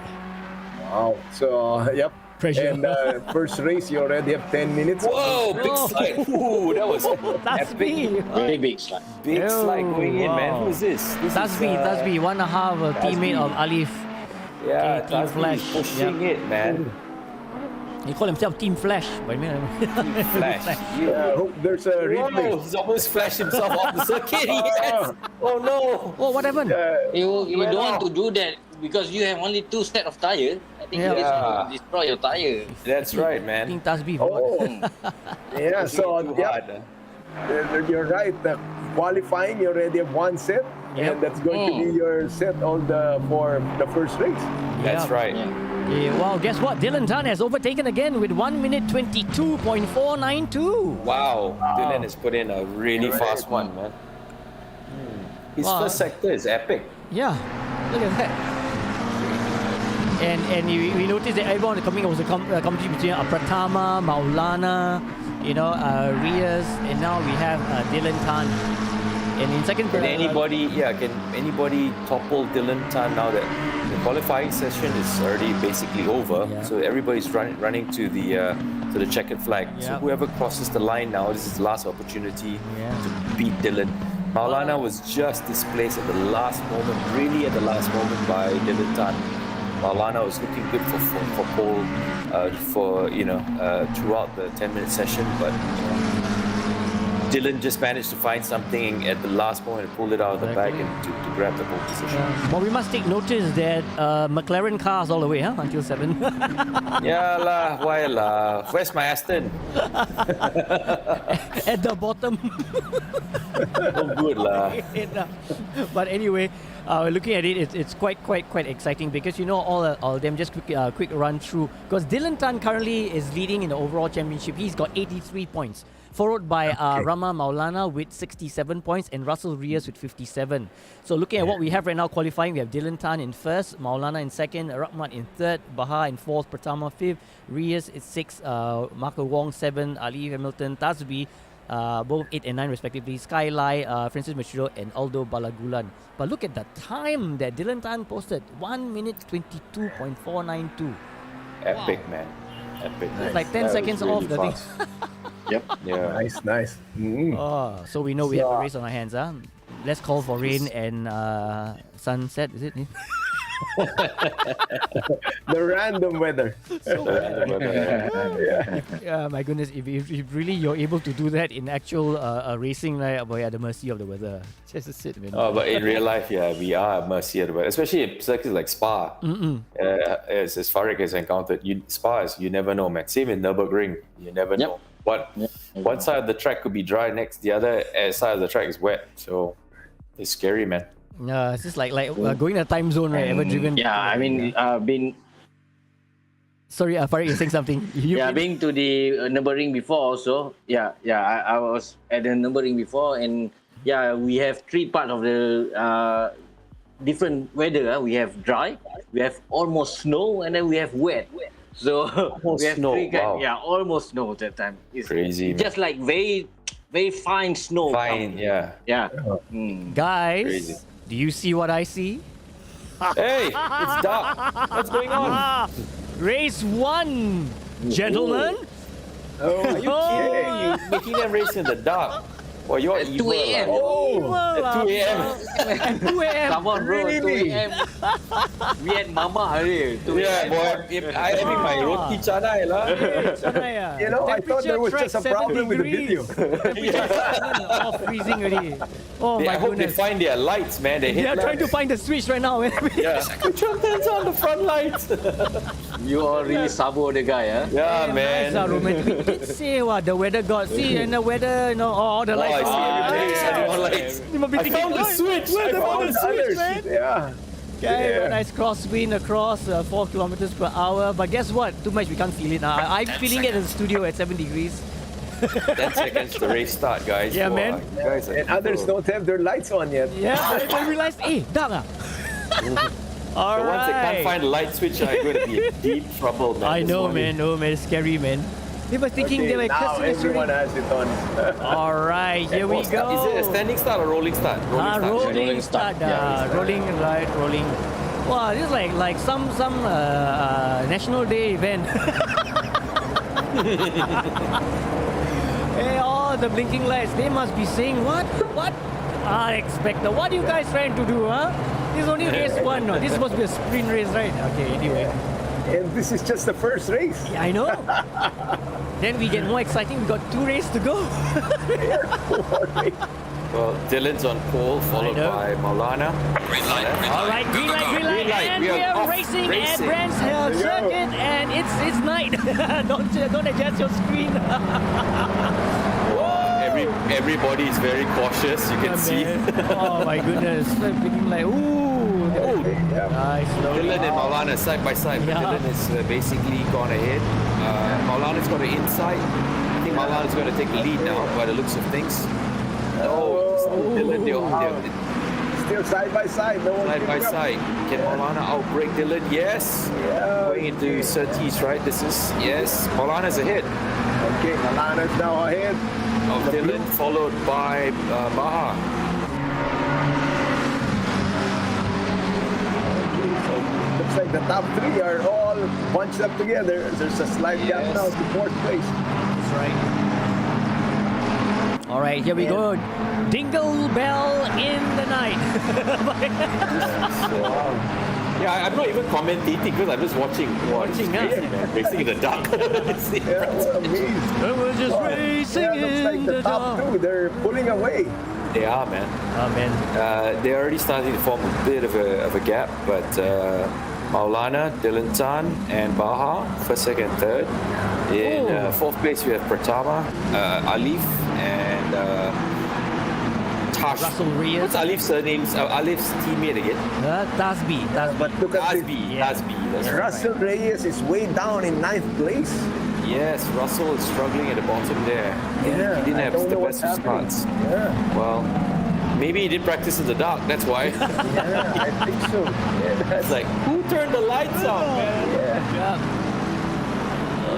Right now, down Cooper Straight. We are, Yep, Cooper Straight, and just making that turn 4 on Surtees.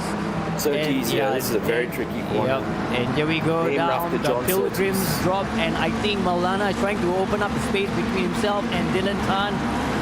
Yep. Oh, look at that. yeah, great racing, and it looks like it will last the whole 10 minutes. By the looks of it, yeah. It's Marco Pratama is up to 4th. Huh? Climbing though. But we're Dylan on Tan board has the fastest Pratama, one, yep. That's and yeah, you can see that there's a slight gap between him and the battle for 2nd and 3rd. between Dylan Tan and he has the fastest lap. Interesting. He is, yeah. And Dylan Tan, Bakar, Pratama is basically under pressure from Alif in his Ferrari. You can see Alif is almost a nudge, but not quite. Robin's racing. Okay.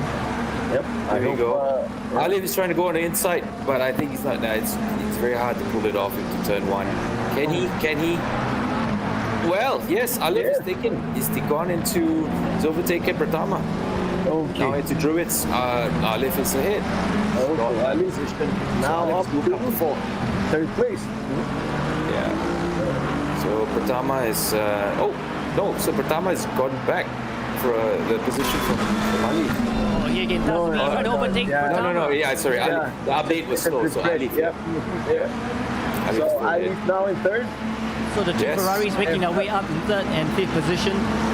Yeah, man. Yep. So Tajbi is fighting out Pratama now for that all-important fourth position and that consecutive, third and fourth for additional points, for additional team points. I'm quite surprised that Dylan Tan has fallen back to 8th position. There was nothing serious, just but he's No, I think Dylan, he does his early pit stops, right? Oh. Yeah, so remember, he always likes to go in early and I've done the pit stop. whereas he doesn't. A lot of the others like to do the late pit stop. So just to let you know, guys. So even as a 10-minute race, there is still a compulsory pit stop. Yep. So, but not so much for the change of tires, but you have to just go in, do a splash and dash because we set the regulations as such. Okay. And how many minutes do they stay inside the pit? It's just a splash and dash. It's how much fuel you put in for the refueling. That's basically how long you stay. Okay. And just in 10 minutes, they have to refuel already? Okay. No, because we set the regulations like that, so they could start the race. Like in Dylan's case, he probably could start the car very light fuel, because he's going to pit in 2 or 3 or at the halfway point. Okay. Whereas a lot of people do the last moment, they run a heavy fuel load and splash and dash. Yeah. Oh, so that's why maybe the top runners right now are running light. Yes, exactly. So Dylan's strategy is to start the race light and get ahead of the rest, and then come in and top it up. Okay. Now let's see how it works out in the end, because we still have 4 minutes. Yes. 4:45. That's right. Yeah, and don't forget about the booster points bit. So I think what they're trying for Tasbi and Alif initially they wanted to close the gap in themselves, but Russell Reyes is basically looking for his buddy Avila Bahar, who's currently in second position. Now Reyes is in 5th position right now. If he closes up, and then remember the top 6 that get booster points, so I think they're also trying to get into that position as well. Well, Russell Reyes was fastest lap for a short while, and then Baha has gone up now to take the fastest lap. Russell's moving up. He's fighting with Alif for 5th and 6th position. Yep. Racing Gods, can you put us in one of the cars in front where we can see what is it like? Yes. Yeah, I'm curious to see what it's the inboard shots like. Yeah, especially with the ones that. Oh, here we go. So we are riding with, this is Alif, Alif 5th position. Alif is just behind his buddy Tasbi, just to let you know, in 4th and 5th position, they're going to get booster points if he stays this way. It's interesting. Team Tajbi Flash. got past Alif. Yeah. So Tajbi is doing very well this time round, and he's leading his lead driver, Alif. Yeah. And basically, Dylan Tan is being separated by his partner. We have Tasbi and Alif there in the middle, though. Yes. Oh. Yeah, Dylan is already moving up to 6th place. Exactly, and he's just clocked sector, fastest sector over there. Yeah. Yep. Fastest, yeah. So he's definitely going to try his best to overtake Alif and Tasbi. Maybe we can see that in the map. Huh? Oh, here we go. Alif is pitting in. He's boxing. Oh, okay. Box. He's going in for his compulsory stop for his splash and dash. Okay. There we go. Yeah. Yeah, because this is the remaining 2 minutes and 40 seconds already. So I think you're going to see a whole bunch of cars going in to do their splash and dash, and this is going to see a change of position. So Maulana is up into first place, followed by Baha and Pratama. So first, second, and third is basically again all three McLaren 720. The top four hasn't pitted yet. The top four guys haven't pitted yet. Yeah, so they most of them they want to do it at the last moment. Yeah. So Dylan Tan has pitted and is now up to fifth. So he must be leading the race. Yes, no, he's in fifth, but you see, and he's just set fastest lap. So I think once the other guys have, they do their compulsory stop, Dylan could really come out on top. Yeah, but you need to remember that you don't really push too hard on this race because you only have 2 sets of tires, and you need to observe this tire for the race 2 next. So I think, it's very tactical that you need to bear in mind that you need to observe. Yeah, correct.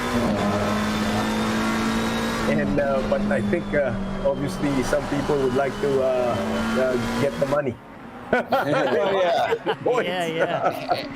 Everybody's being very tactical about it because now they're racing. They're racing for money now. I think that's where it makes it very unique in AES in the sense that the way we structured, it's not just about racing for money, but how you get the points and get the money. You got to really drive in a very mature, tactical fashion. Yep. And you need to do your homework before you race. Exactly. You need to plan ahead. Like real racing, bro. That's basically what it is, huh? We don't just jump in the car. There's so much preparation, setup, strategy, the whole teamwork thing. That's how we do it. That's why I always look up to all these e-racing, because you are the manager, you are also the drivers. You need to plan ahead everything. So basically, like us, we're racing. Someone just went off the road. Yes. This Dylan Tan, was it? Was it Dylan Tan? It's a Kubi car. Yeah, it's a Kubi car. Oh no, was it because it's Spring Pro? I can't see whether it's Pratama. Because either one of them. We need to see it. Let's take a quick look here. Let's see this again. Okay, so Ferrari coming to back. Oh, there's a tap. There was a tap. There was a tap. Pratama. Oh, it's Pratama. Yeah, Pratama. Yeah. Okay. All right, Pratama. Now we have Dylan Tan in first position. Maulana is in second. There's another tap. Another guy went up on the side. Pratama got a bit of a love tap and he's dropped down to 7 as a result. But hats off to him. That was a good save, though. But I think the stewards will be looking into that one. Okay, so Dylan Tan wins the race, followed by Maulana and Baha in third position. Okay, that was a fast one. Tactical move. That was a fast one. Yeah, exactly. It worked out. Wow. So exactly, they were all converging in the last lap. That's right. That's why they were really pushing each other, trading paint already. They were, yeah. I hope that the racing gods can make the next race a little bit brighter. You sure? Or also give us the results in another window. Yes. No, because Make it clearer. our eyes are, Yeah. All right, here we go. Dylan Tan wins race 1 with 10 minutes 21.287 seconds, followed by Rama Maulana and Avila Baha. So looking at it, we're looking at team point. It looks like Team Flash has gotten some booster points because they came in together as a team in 4th and 5th position. So yeah. Well done to Alif and Tasbi. Tasbi. That's right. Yeah, really. So it's quite exciting to see how it works right now, Farid. Right? It's basically if the top 6, if you come in consecutively one after the other, you get your bonus points. But I was surprised too. There was in the dark. But I think that's not going to be the final result because there's going to be policemen that need to. I think what happened to Tasbi, not Tasbi, but Pratama. That needs to be. We don't know whether it was from our angle. We couldn't quite see whether there was a love tap, but it looked like it. So I think that's going to be investigated. Yeah, but kudos to Yeah, well, Pratama for maneuvering. we are here to do a commentate, but not steward. So, That's right. Yeah. Well done. That's why I say rubbings racing. I love tap only. I never say who is right or wrong. that raba, that's it. Okay. Yeah, raba. Yeah, that's right. So of course I would say an interesting strategy from Dylan Tan's point of view, because he went in and waiting for the rest, and he came out, and there you have it. His I think Dylan's way of doing it is quite unique, because he probably starts the car on a very light load, so he gets a bit of a jump. That's why you see his opening lap performance. He really pulls ahead. So he already builds that buffer at the start. Then he comes in, and maybe the refueling load, to put a bit more fuel to make it to the end, because it's a 10 minutes race. Whether you start with more fuel or not, it's probably not going to make a hell of a lot of difference. I mean, in terms of the refueling time. Yeah. You know what I mean? So his boxing time is very short. So if he starts car light, very low light fuel, he gets a performance advantage on track. By the time he boxes and he refuels, he's spending a lot, even if it's a fraction more time just to refuel more load, he's already made up for it on the track at the start. So I think he did it the last time as well. Yep. Yeah. And just to know, Dennis, the next race will be what? Reverse grid? Nope. No. So we don't do reverse grids anymore. Okay. We only used to do that for race room. Now it's just a rolling start, conventional grid position based on your finishing order of Previous race. No. Is it based on the finishing order of the sprint? Zach? Yes. No, for the overall, the qualifying. Oh, It's a Also, the qualifying. qualifying order. That's right. So the earlier qualifying will determine Yeah, so the we determine. starting So order that for the therefore for 30-minute race. Yeah. for ACC we don't have reverse grid. Just for Farid, as you know, our first 3 season we have reverse grid. So we keep changing, but this time round, because of ACC, we're going to do it differently. Hey, you're very bad, lah. Why so dark? Night time again. Night, let's get the feel. And now we just Now throw in 4 some o'clock. rain. Now it's raining some 4 rain. o'clock. Now more. Okay.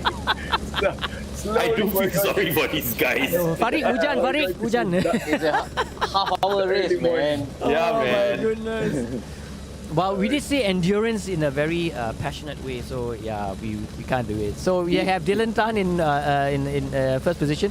You got Maulana, you got Rahmat, Baha, Pratama, Riaz, Wong, and Alif, Tasbi, Sky, Matrilo, and Balagulan. Okay, these are as per their qualifying. So why no lampu? They all never turn on light as well. Still finding the switch. No, this is the new. All the lampu spoiled.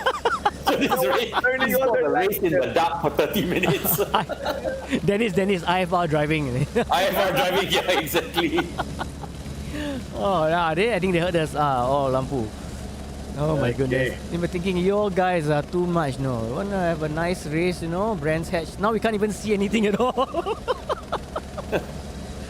Just like for us to do commentate also difficult. Yeah. That's right. The mata. Mampus lah itu. Take out my reading glasses, everything. All right, we're rolling. We Oh, just somebody's joined us. driving up. Who's the Asian guy Endurance behind Series. Dylan? Oh, That's just right, on race slides. number 2. Okay, all slowly, cautiously going around now. So yes, There's one guy at the back that hasn't turned on his lights. I think He's like, let's try this without lights. that's right. We got radars, man. That's right. Okay, so Dylan Tan is going to be in the blue car. No, Dylan has Dylan's a in yellow the yellow car. car. And then yellow car. Maulana, Yeah. okay, is Maulana is a blue car. Maulana is a That's blue car. the blue car. Yep. Okay. Rahmat Yeah. is basically in the blue car, and Yeah. then followed by Baha. All right, here we are. Okay, we're off. We're off racing, race 2, AES Season 4, Round 3. Woohoo!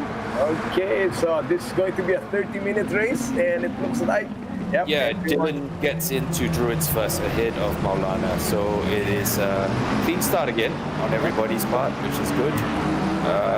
It's Dylan, Maulana, Rahmat for second, third. A bit of grass cutting action there. on his own. Yep. And looks like Dylan Tan is now being hounded very well by Maulana. Yeah. I think in terms of outright pace, Maulana and Dylan are actually almost equal. But it's just more to do with strategy than anything else. Yeah, and they have the same car, basically, McLaren. Yeah, they have. Yeah. Now into turn 6, going down Well, as west. you look at the qualifying now. Yeah, you can see Maulana and Dylan was during qualifying. There was nothing much in it between both of them. Yeah, right. Nice shot here from the back. Beautiful, yes. of, Great camera angle. Maulana slightly off. Oh, and let's see if Dylan has that regular strategy of his that he has a light fuel. Yeah. Yeah, maybe whether he pit early because of the lighter fuel load, we'll see. Yeah, we'll see. Because it really worked for him on that 10-minute race. Yeah, it did. And it's obviously worked for him throughout this championship because he's the one that's accumulated the most amount of points. So therefore, Right. his strategies is working. Yeah, that's true. That's right. I mean, if I were the racing here, I will say I'll go for the maximum fuel load at the start, and then once your tires start to worn out, then you have a better fuel, light fuel on your Lighter fuel load, yeah. lighter to fuel. match Yeah, it. so yeah. Okay.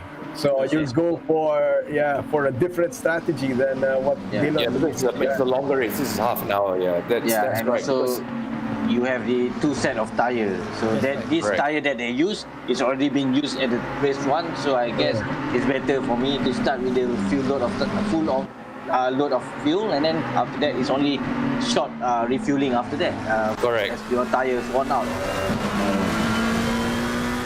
Oh, nice interior, huh? Yeah. Yeah, Like spacecraft, Okay. like aeroplane. Very UV light. very UV light. Yeah. Alright, you just joined us. Welcome to the Asian Endurance Series Season 4, Round 3, Race 2. We're into 27 minutes of Race 2. Currently in the lead is Dylan Tan, followed by Maulana, and followed by Bahar.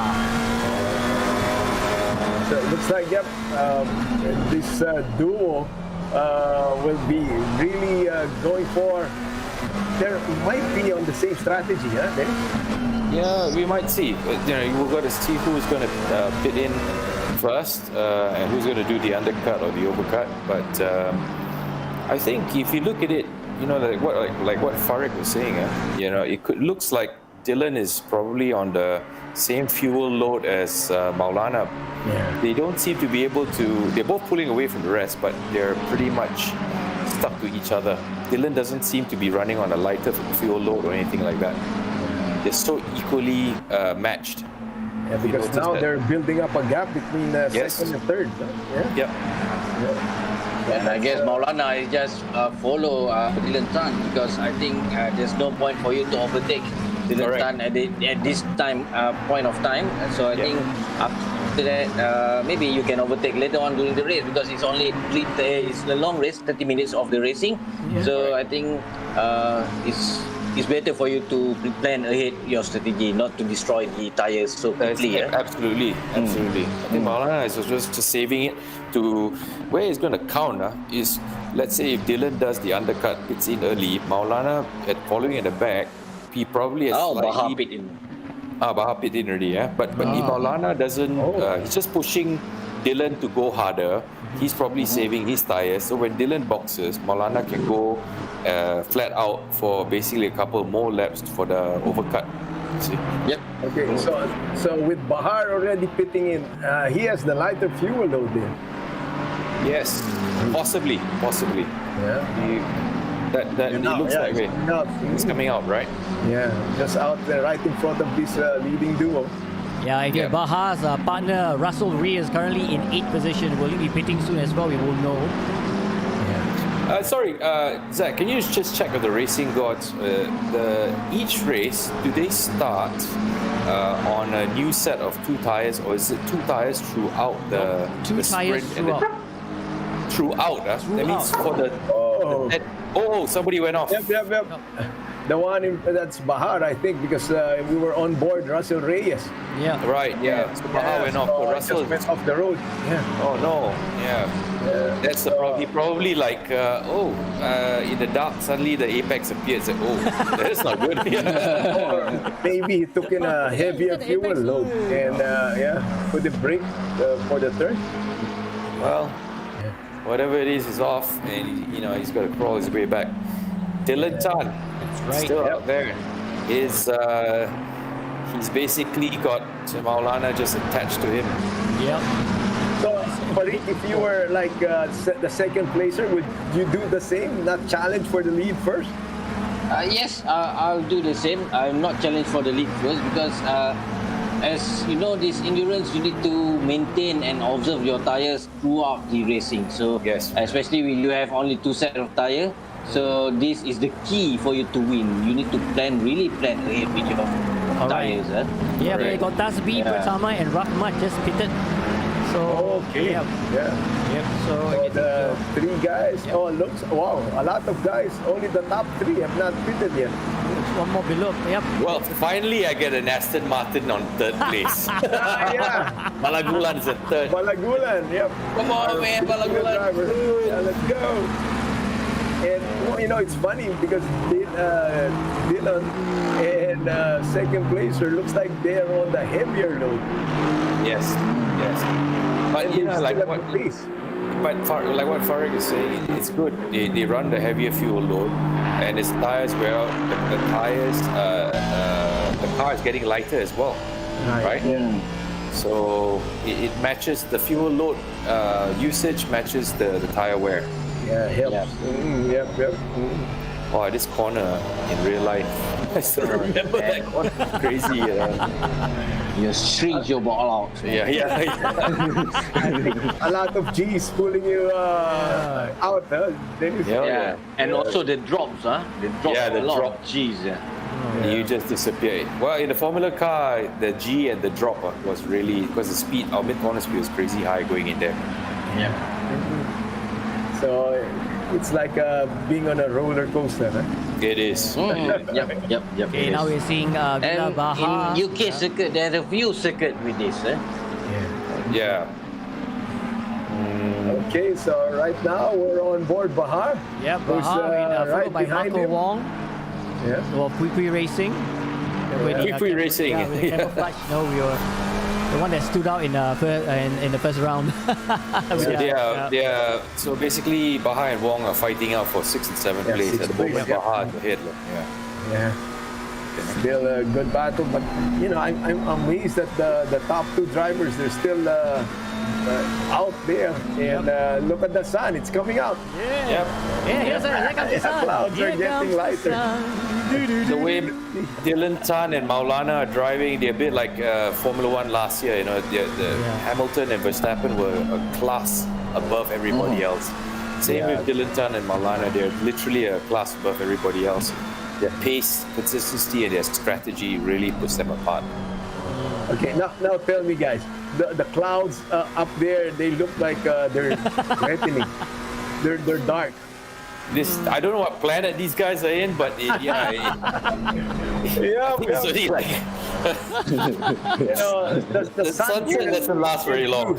Yeah. Sun cannot get through. It looks like very cloudy up there. Yeah, man.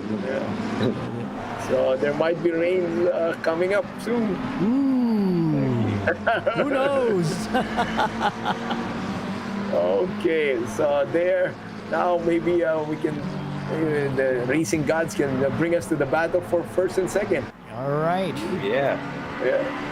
So here we have So, and Yeah. This is still, we're still on the 5th and 5th and 7th. 6th and 7th, battle so far. Yep, 5th and 7th. And don't tell me that 1st and 2nd are. Yeah, what's happening with this? Oh, okay, we have Maulana. Maulana is falling back a little bit from Dylan. Yeah, that's Dylan why. Yeah, falling back and not too close with the leader right now, Dylan. Yeah, Dylan's pace is really scorching. Dylan puts his head down and he just goes for it. He's like almost on a qualifier. The way he drives it is just full on, man. Yeah. Once you get into your rhythm of speeds, Absolutely. where you just concentrate on that and make sure there's no mistakes, and just to make sure you're running into very good fuel load and fuel strategy. So Yes. I think that's what Dylan doing it now. Yes, he is. It's clear cut. You can see he's starting to even creep away from Maulana already. He's really in his rhythm now. I don't know, I'd but just like to see also if Balagulan pitted already. because I know the top two hasn't pitted yet, and the Aston Martin I don't think Balagulan is has spitted yet. pitted. Oh, But it's quite a way down from both Dylan and Yep. Maulana. So I think no, I don't think they are Dylan and Maulana and Balagulan. But I just caught hold of my eye just now. I just saw that in third position was actually Pratama. Means it shouldn't be the case because in third position is Aldo Balagulan. So I can simply say that Dylan Tan and Maulana had actually overtaken Pratama. Yep. oh, Let's see the overall standings. It's still Balagulan. no, it's still Balagulan in third with no pits yet. Yep. So you can see the map if I can call for the map. Let's see. Okay, so we only left three with Dylan, Maulana, and Balagulan. Right. We've yet to pit lah. So the three of them have yet to pit. Yep. Or the ones in green have already pitted, right? I think. Right. Yeah. How come we didn't see any of the pit stops? In the dark lah. You We're were so mentioning busy. that they drove on the air, so- Battle of sixth place. Ayo. So anyway, yep, here we go again with the top two. Now, racing gods have to follow these guys when the top two pit, right? The top three, basically. Yep. Dylan, Maulana, and Balagulan. When they pit, you got to watch them in the pits because it's going to be interesting. Yeah, so this is very tricky When for they them enter because the you need track to. again, Where are they going to be? Yeah. Right. So because It's so yeah, different. It's not like a sprint race. No? You don't know what the because- strategy is like. it looks like Russell Reyes is the top driver now in fourth place that has pitted. Yep. So that's a good driver. Yeah. Yeah, so Russell, if the pit stop strategy doesn't work out for the top three, Russell could inherit the lead. Yeah. So let's see. Wait for that because I'm sure that's going to come soon. Just a bit of background for Russell Reyes in the Philippines. He was our last AES champion last season. We were running a race room, we were doing the touring cars. So Russell is very, very competitive. He's the guy that's the defending AES champion. Yeah, and I think I was his lucky charm because I was here. Yeah, there you go. Yeah, Yeah, we will not take that away from you. As a commentator, and he won it. there you go.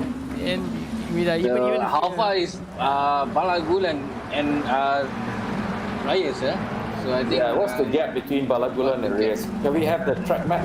Yeah.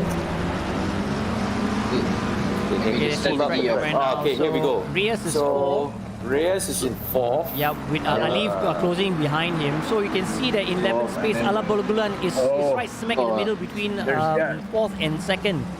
Yeah, there's a It's good quite gap. close. Well, it's a very good game, and maybe Reyes can go up to third. Yeah, the top three are separated almost the same. Yeah. Yeah, and the fourth is coming up now to the last turn. Yeah, but just That's remember Russell Reyes. that looking at the map, 9 and 7 is Dylan and Maulana. Number 10 is actually Pratama, which they've overtaken. So the third position is number 11, just passing by the finishing line. So there's a big gap there, yeah. Wait, somebody is boxed. And the number 8, who's number 8? Who's just in the box? Number 8 is Dylan. Rahmat. Fadli Rahmat, yep. Okay, he's in the box at the moment.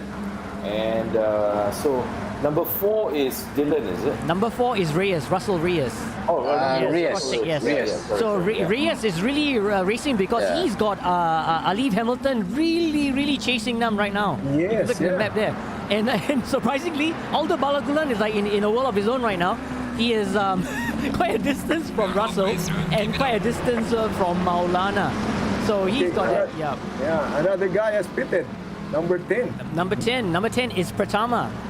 Pratama. Yep. Okay. Again. So that's going to be his second pit stop. Yep. So now on track right now, as you can clearly see number 9, that little grey triangle, that's Dylan Tan, followed by number 7, that's Maulana, and 11, just making that turn around Sterling Bend, that's Aldo Balagulan. And not too far away for 4 and 16, there's Russell Reyes and Alif Hamilton. Right. This is going to be interesting. Yeah. There's a question, Zach. Yes. The overall result on top of the left here. Yes. Where's the name there, and then there's the logo of the manufacturer of the car, and there's a line there. Is it the fuel indicator or what? Which line? Just beside. Just, No, just beside the car number. There are logo on the left. those green lines actually to tell you whether they pit or not. Oh, They can- they yeah, but Whether then they again- pitted or not. Yeah, but if you are pitted, usually on the right hand side you see the letters P. That's their ping. Just to let you know, in the Yeah, center ping, on the yeah, I left hand know. side, yeah, that's right. It's just a ping level. No reason. Okay, so basically Dylan Yep. is almost one whole or half, at least more than half a lap ahead of Russell Reyes. Yeah. So Look at that. is that enough time for him? That could be It's too interesting. big a gap, It's, right? it's so marginal. That's why it's very Yeah. hard to tell now. I can tell I you. think Dylan will pit in first, maybe. Yeah. If Let's Dylan see. beats him, then but then the next person the closest to them is in third position, right? Aldo Balagulan, because Right. he has this big gap. Look at that. Look at the gap. Yeah, Balagulan's falling back, Yep. so he must be Yeah. having some problems already. He was quite closer before. Let's jump on board Balagulan and see what does it look like. Go to the pits. Could the drivers be preserving their tires at this point in time? Because it's only race 2. It could be. You don't want to overcook it. Who are we? Who are we watching? This is still, I think, Dylan Tans. Yeah, it is. Still out. Yep. Well, And Dylan increasing his lead. Right. Yeah, he's pulled a big gap even on Maulana. Where is Yeah. Maulana? Maulana's, Shall we jump in Maulana's car? Racing Gods, let's put us in Maulana's car and see whether we can see Dylan. Well, just to let you guys know that Marino and Fadli are in the pits as they are out of Okay. points and saving whatever they have left in their tires. Right. So yeah. Oh, look at Wow, that. Maulana has fallen quite a ways back. It looks like we have two guys that are out of the race. They're not coming out. They're still in the pits. Pratama and Katama and Yeah, they're out of Yeah. basically they're out of points. Yeah, and they're just saving whatever tires they have left for the next race, I suppose. I guess Yeah. they don't want to race because Yeah. they want to save the tires. I see. oh, is that the style also? You can do that, huh? You can, but not so recommended. I don't know, maybe my thought for Maulana is that he's not really pushing hard because I think he's conserving tires. I don't know. Because right now he's in second position and looking at it, he's got the point sealed if he holds on to it. And Yeah. so that could be a possibility as well. Okay. Okay, sun lights up. I can see everything now. Well, kind of. Yes. Yeah. Soon they'll be turning off their lights. And here we can still. So, is third place Balagulan still hasn't Yes, pitted it yet? is. Yep. Yeah. Yeah, there you go. That's Balagulan. There's a And he has Balagulan. them Yep. out it. Hasn't pitted yet. Yep. So, right. It's still. Yeah, the three of them haven't pitted. The other, basically Patama and Rahmat, unfortunately, are out of the race for whatever reasons. I think it could be as like what Zach says, they're conserving their tires for the next race. We've still got 10 minutes and 50 seconds left, so Yeah. we have 2/3 of the race has been run. It's interesting to see when the top three guys are going to pit. They have obviously. Surprisingly, they are really long. I mean, Yeah, they're going very long. into the race. Yeah, Correct. And I was hoping that maybe around minute 16 or 17 they are pit in, but well, this is 20 minutes into the race already. The Yeah. top three guys haven't pitted. So surprisingly, how many fuels that they carry throughout the race now is Maulana pitting. Maulana is Dylan is because Together, all three of them they came in together. So they've gone No. basically 2/3 through the race, and then basically they've pitted lah. So all three are all in. They are the leaders. The only no. problem What is you in see, this e-racing, you don't know, you can't see whether it's tires and how much fuel is it. You're right. We Yeah. don't know. Those two cars in the pit belongs to Marino and Fadli. So Yep. yeah. So now you have Maulana just going on right now all the way. So going out is Malana. Yep. Yeah. Yep. Okay. Was Dylan in the pit as well? Yes, it was. I didn't see Dylan win it. No. Oh no, no. Heaven. Dylan and Balagulan that have was that was because that was Pertama, his teammate. They was yeah, his already- teammate he's out, and yeah. Rahmat, that's Maulana's teammate as well. So they're same car Right. livery. And Maulana came out ahead of Russell Reyes. So I it's think that was his plan. Yeah. basically still in the lead. Yeah. Wow, Dylan is going very long. Huh? I was surprised. I thought Dylan going to pit in first. Yeah. But then Yeah. Maulana pit. Yeah. He's got something up his sleeves. Something he knows that we don't know. But Maybe it's like what Farid you say, he's matching the fuel load with the tire. Lah. So because the fuel load getting lighter and lighter, So there's the not tire much- wear yeah. is getting bad. Yeah, So yeah. he will pit in at the last moment to basically just splash and dash to take it to the end. Lah. That's all. Possibly. To match the fuel load. Yeah, so we're on board. Yeah, we're on board now at Balagulan. And looks like the guy behind is Maulana and he's closing up. yep. It's the best time so far.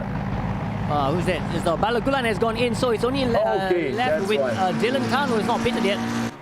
Okay. Yeah, lah. Dylan is going super long. Lah. He's going to Super basically... Yeah, his style is I just drive to the limit all the way. And as the fuel load drops, I should be able to get faster lap times, but hopefully I don't overcook the tires. Lah. So Yeah. when he basically sets the pace, build enough of a buffer. By the time he pits long, he should be able to come out ahead of the rest I don't because know. of the fact that he Yeah. put on so much pace. you Because see. right now, if he were to pit, and he has the opportunity to pit right now, because the next car, which is Maulana, is quite far back behind. Quite far, yeah. Yeah. That's true. No, but it makes sense because you see now the rest of the guys who pitted earlier, they haven't changed tires. They just put on more fuel. So Yeah. in a sense, their car is running heavier with worn-out tires. With Bruno. Whereas Dylan has got a lighter car with the same worn-out tires. You see? True. Yeah. So he's limiting his run on the worn-out tires and heavier fuel load. So the strategy actually makes sense. Yeah. That's what I normally do with the strategy. Yeah, you need to start with a very heavy. With the maybe we have like 70% of tire that time. So very heavy fuel load, and then from there on, as long as the fuel getting lesser and lesser, and the tire also getting lesser and lesser. So, But he matches lah, balance. you yeah, see, he like that. matches. Yeah, balance. Yeah. But question,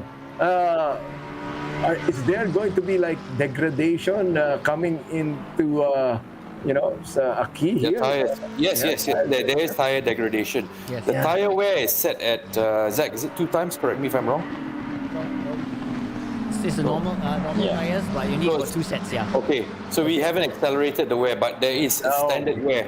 Yep, So there is standard tire wear. degradation, but we haven't accelerated it. And is there a chance that tires can blow up too, Dennis? Yeah, if you Yeah. drive, if you keep on clipping the curbs and whatnot, you can get flat tires. Okay. If you do grass cutting like that too often, and then jump back onto the curbs, you can potentially blow the tire. Okay. Previous season, of course, that's in race room where we had tires blowing. Yeah, in race we had tires blowing. Yeah. Remember? Yeah. And it's also because I have this phobia now of having a flat tire at the last lap. So anyway, it looks like Dylan is still out there and he's really pushing it. Right. Yes. Here we have Vila Baha and Marco Wong. Still Okay, tango in 5th and 6th position. I don't know. These two guys have been at it since there was no light. The start, yeah. It looks like the guy behind is also catching up That's right. with the His battle buddy for fifth. Skyline. Yeah. That's right. They form Pre Racing or Revolt Pre Racing, so to speak. They're the one with their camouflage livery. Camouflage livery. Yeah. Oh, whoa, he's coming. Can he? No, he's still. You can't take him in turn 1. So Yeah. There Vila Baha is still ahead. there was a dot in the pit. I thought that was Dylan. We have only left about 3 laps just before the end Yes. of this race. So I guess this Dylan will going to be in very soon. Yep. Yeah. Last moment, at the very last moment, he would just go in, splash and dash, and then go out again. And when you drive these cars, do you have a lap timer in front of you? We have everything, bro. Yeah. We have So, everything. you know, if you're slowing down, you know, your tires Yes, are we there. have the sector time, operation time. We have There you- yeah. You see the lap timer tire on the right? pressure, all that. Yeah, that's the timer. Okay. Yeah, the race logic timer is there. Yeah. It's got tire pressure indicators, even the gear speed, sector times, everything. Okay, so, Look at the rear view camera. Whoa. They don't even have. Yeah, they got rear view camera. Nice. And you know, that's going to bother you a little. Knowing that the guys in front are at the back are coming up. Right, and now we're just going around Clark Curve, going down Bratton Straight. So this is the Baha. Marco. Yeah, It's Marco a battle between and Marco the Wong Skyline. and basically Yeah. Baha. Yeah. And they're trying to now push very because close. Bumper to remember the bumper. team points, only the top 6 will get team points, and Skyline is just one level below. So if Marco Oh. Wong and Skyline can push up to 5th and 6th, they'll get team points. Okay. Yeah. Yeah, and 3 minutes 35 seconds. And you know, I see it's a little funny. 4:57 a.m. and it's already like well lighted. Which country are we in right now? It's a summer. Summer. Is In that the true? UK, yeah. In Yeah, UK? yeah, it's a summer in UK. Yep. You know, here it's still maybe Carabaos that are still awake. That time.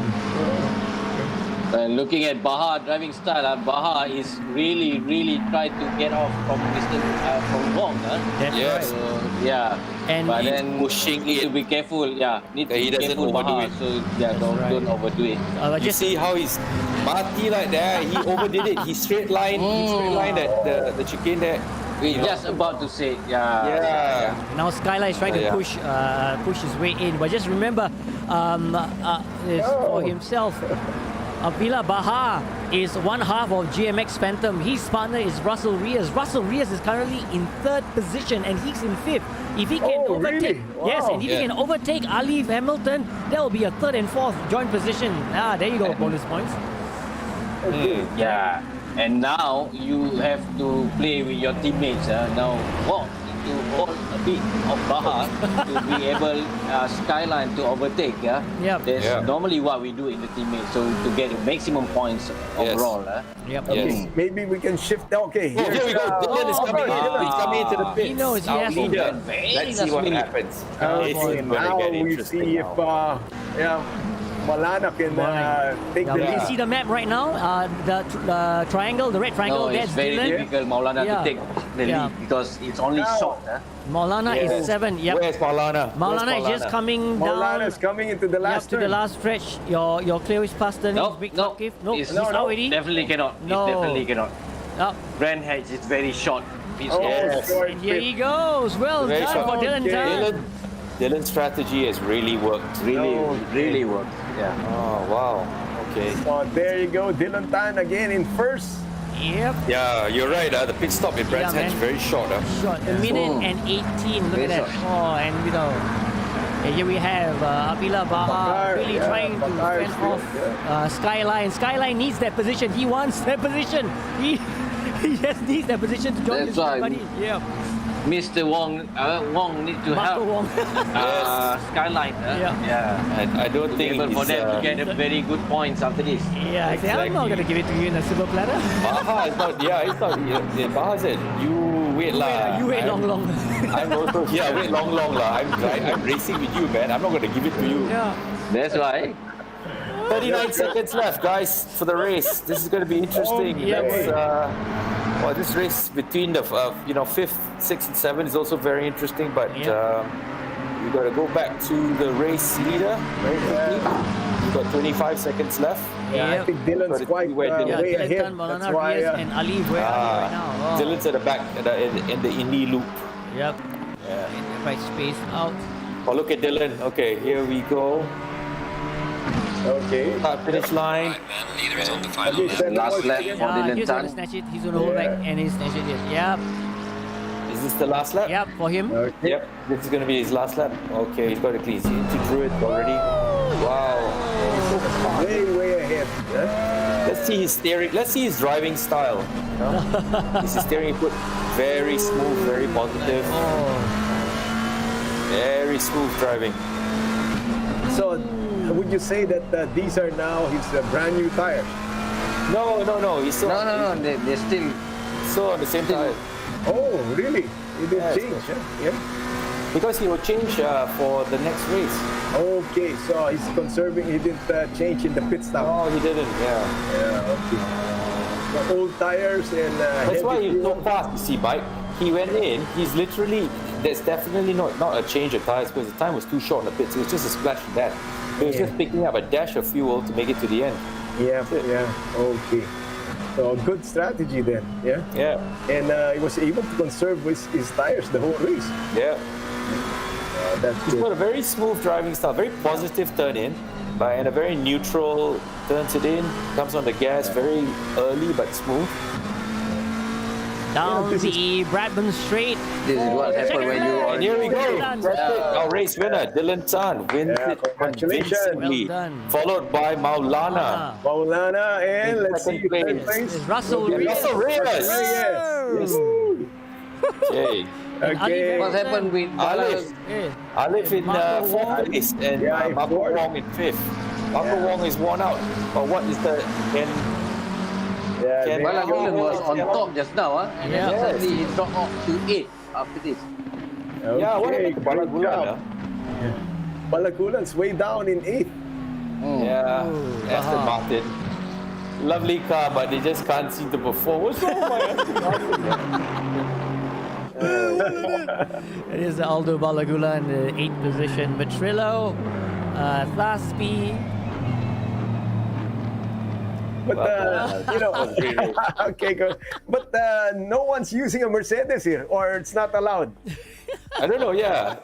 I think it's available, but nobody seems Yeah, to is be it using it. available? Maybe Yeah. taking Yeah, Mercedes. we're waiting for Farik to go and race. Hello. He will take them. Yeah, Farik, you better drive one too. Yeah, drive 1-2, that's it. Of course, you can see that we have in the lead is Dylan Tan in first position, 31 minutes 15.705, followed by Maulana and followed by Russell Reyes. And Marco Wong was overtook this Baha in 6th, and Skylight just couldn't overtake Baha to get that team point. So no team points for anyone today for this particular race. But good showing from Dylan Tan and Maulana. Fastest. Yes. Look at that, it's time. Ooh, purple. Well, Maulana put in the fastest lap, huh? Yep. At the last bit. Yeah. You can tell he was trying. He was really trying. So I think, Dylan's strategy is really, it's like what Farik, you pointed out. Just amba the fuel and just go all the way to the end and then let the fuel load come down as the tire wear also goes up. So it matches, it's balancing out. The lighter the car goes, when the tire is more worn out, it also is easier on the tires. All right, let's So go that for strategy it. is working very well. Okay, guys, And let's go for a short breather. We go for commercial break. Don't touch that dial. We'll be right back. Penrite, a 100% Aussie company, pride themselves on their commitment to all forms of motorsport in Australia. From the very grassroots to competing and succeeding at the highest level. It's always been a big part of their DNA. And this real-world testbed for their products ensures the lubricants and fluids you buy for your vehicle have benefited from the development of being punished in a way that only competition can. Penrite, it competes, you win.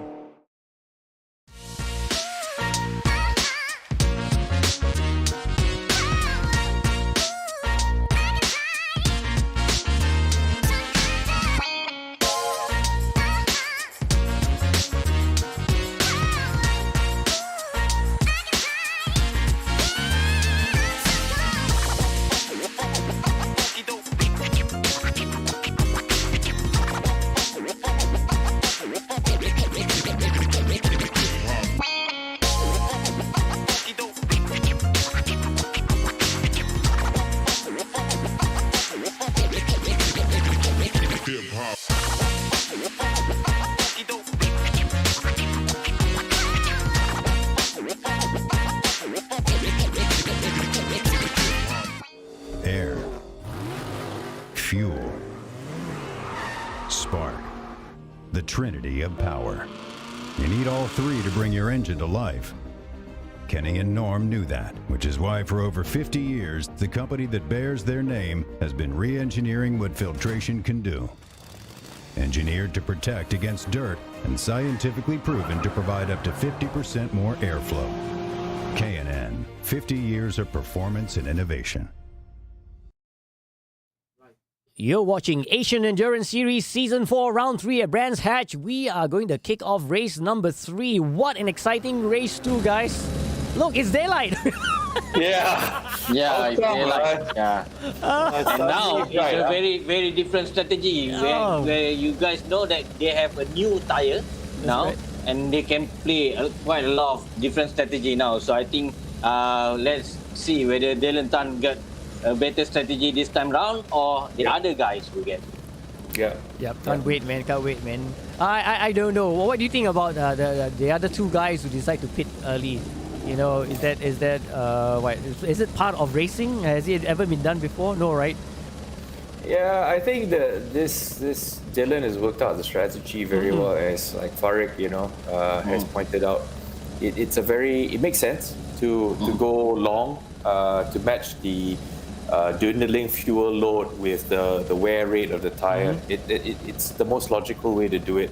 So I think the others pitting in earlier might not be such a good idea. It's just basically matching the fuel. But now that on light, okay, you got fresh tires. Yep.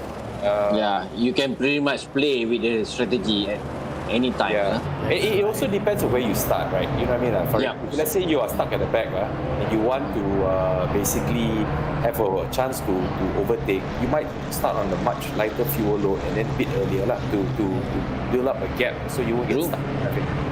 So, the guys in the front, the guys in the back will have a different strategy. So it's all up because right now there's clear light and like you said, strategies are changing and they're rolling and green light. Go. And green light. And this is race 3. Woohoo! There we go. Oh, look at that. Okay, Dylan is still ahead, followed by Maulana. Looks like pretty much a simple start to race 2. Okay. But Maulana's teammate, clean. Rahmat is 3rd place. 4th is Baha. And 5th is Pratama. Yep. Dylan's teammate Pratama is in 5th position. And the final race of the day, and as you know, during the mornings, it's going to be hotter. Yes, and the tires might not last the whole time. we'll see, man. They don't have much of a choice because they have all started on that one set anyway. So it's going to be the same for everyone. Exactly. The track temperature is only 11 degrees, so it doesn't really that hot. Yeah, it's not that hot. Okay. They started off with 7 degrees, remember? The first race. Yeah. So, it might be a totally different strategy right now. So let's see what it goes. Yeah, as Dennis said, it's different where you are start is a different strategy. Correct. Yeah. We'll see whether the others, like Skylines or Rears, whether they have a better strategy to be on top. 3 cars went in. Going to the pits already. That was so quick. 3 guys. 4. I think this is. I don't know, man, guys. I don't think the pitting in so early is such a good strategy. I can't see the logic behind this. Why would you want to pit so early? Including Russell Reyes. To me, I rather drive 50-50 fuel load. Yep. Yeah, at least. Start and then you change another, you refuel another 50. Yeah. Yes, exactly. Because you don't get enough track time to build up the gap, you see, at the start. But anyway, we'll see what happens. Yeah, well, unless they're caught with the guy in front that's quite slow. But then if they all come in together, then they'll come out together and still be caught with each other. That's quite slow. It's all the same. Anyway, at least Russell Reyes went out of those first 4 guys that went in ahead of the pitters. Well, it's Dylan, Maulana, Rahmat this time in 3rd place. So basically, Maulana and Rahmat, the 2 teammates are from Legion. Maulana and Rahmat are Legion of Racers, right? Yep. Yeah, very strong team from Singapore. So very professional team. And but from what I understand, and actually Dylan Tan is actually part of the Legion of Racers operation as well. So this is interesting. It's a bit like the A team and B team, but we'll see how that pans out. Okay. And now looks like we have a four-way battle now for the lead. Slight gap between second and third. But they're still up there. Yep. Early days. It's although it's they're driving in like a sprint race. Yeah. Basically, I think Dylan Tan is already knows how Maulana driving style are. So I think he can keep be right in front of Maulana. He know that Maulana can't keep up with him after a few laps after that. So that's why he just maintaining his pace and try to be ahead all the time of Maulana. Maulana looks like he wants to pass him soon. Yep. Yeah, but once I think he gets that opportunity to be ahead of him and clear air in front, and that's it. Because he feels like he's just trying to get that opportunity to get him. But Dylan is doing such a fine job just holding him back. Yeah. So Dennis, would the aerodynamics also come in, because following will be dirty air? I don't know what the effect, but in generally GT cars is not that big in effect because the aero is not as sensitive to as opposed to a Formula car. But because I think it's a more balanced mix between mechanical grip as well as the aero package, so you can definitely follow a lot closer in the GT cars. Yep, and also the most important aero in the GT cars was the rear wing, rear spoilers. The front that doesn't really do much job, but the rear wing is really hard for you to stay into the corners. Yeah. Well, Maulana has clocked in the fastest lap purple. So he's oh, he went off. Whoa, he went off. What happened? Maulana made the first mistake.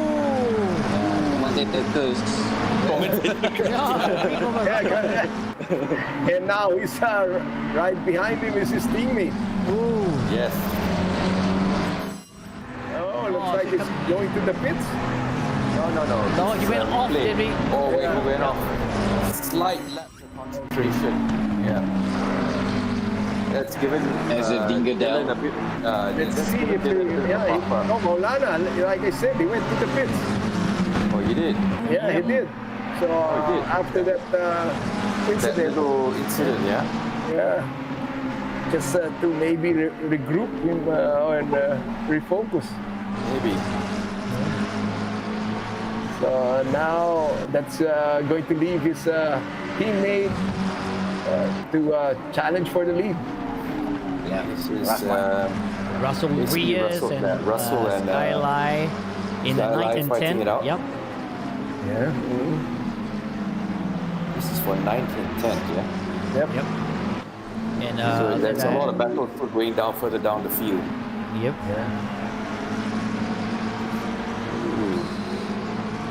So there you have it. And Russell Reyes, well, he was one of the cars that actually pitted earlier. Yeah, So and what's the strategy? what's funny about this is their strategy doesn't seem to be working. Maulana is still there, up in 7th place, Yep. who just pitted, and Russell Reyes is down in 9th. I think Russell. has pitted earlier just now. Yes. So I think because of that, maybe Yeah, he did. Yes, that's right. Yeah, Russell pitted earlier. Yeah, like I said, you look, maybe the pitting early is not maybe. You can see that the pitting earlier strategy is not working out. No, it's not, especially at the lap 1. Yeah, At least you need to have 5 laps before you take. Correct. So then you have a little bit more fuel that you use, and then after that you can just use another fuel to top up. correct. Because I think that their mindset was, they take a bit more of a gaming standpoint. Let's just get the pit stop out of the way and just go racing. You know what I mean? So I suspect that they probably you don't even have a refuel. They just do like a pit stop and go. But it's a wasted opportunity, you see. You're not maximizing the strategy where I can run light, right? And then, or run heavy and then use the splash and dash. So, Yeah, different lah. I think that to me is more of a gamer's mindset as opposed to a proper racing driver's mindset. Real world racers. Yeah, real world racing strategy as opposed to the gamer's one is just get the pit stop obligatory pit stop out of the way, you know, and just go racing. But it doesn't work out that way because you're not maximizing the strategy. Okay, so we're on board second placer. Yep, Rahmat and Avila Baha with Dylan Tan in front. Chasing him hard, yeah. Yep. And looks like even Dylan is right there. They can see him in first place. There we go. Good battle now, brewing up for second place. Yep. Indeed. Rahmat together with Baha. Yeah, and Baha is just looking for a way to get through. Is it hard to overtake here, buddy?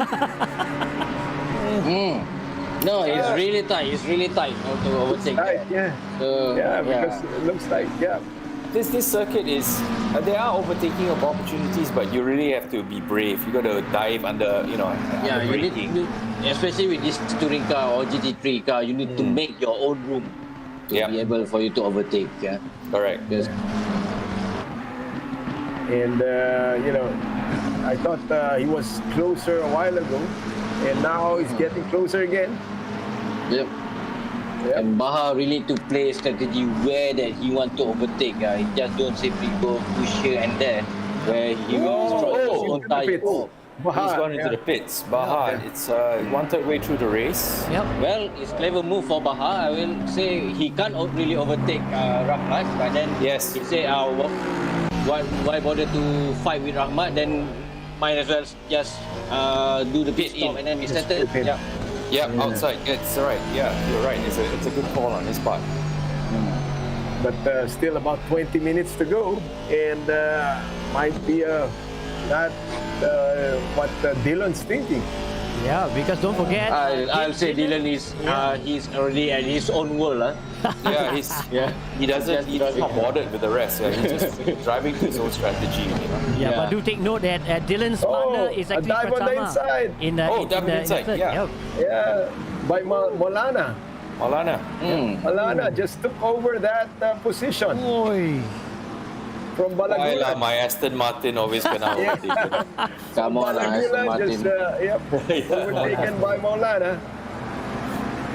We can trust Maulana for doing some English something. car and the English racetrack. Ayo. Ayo. Yeah.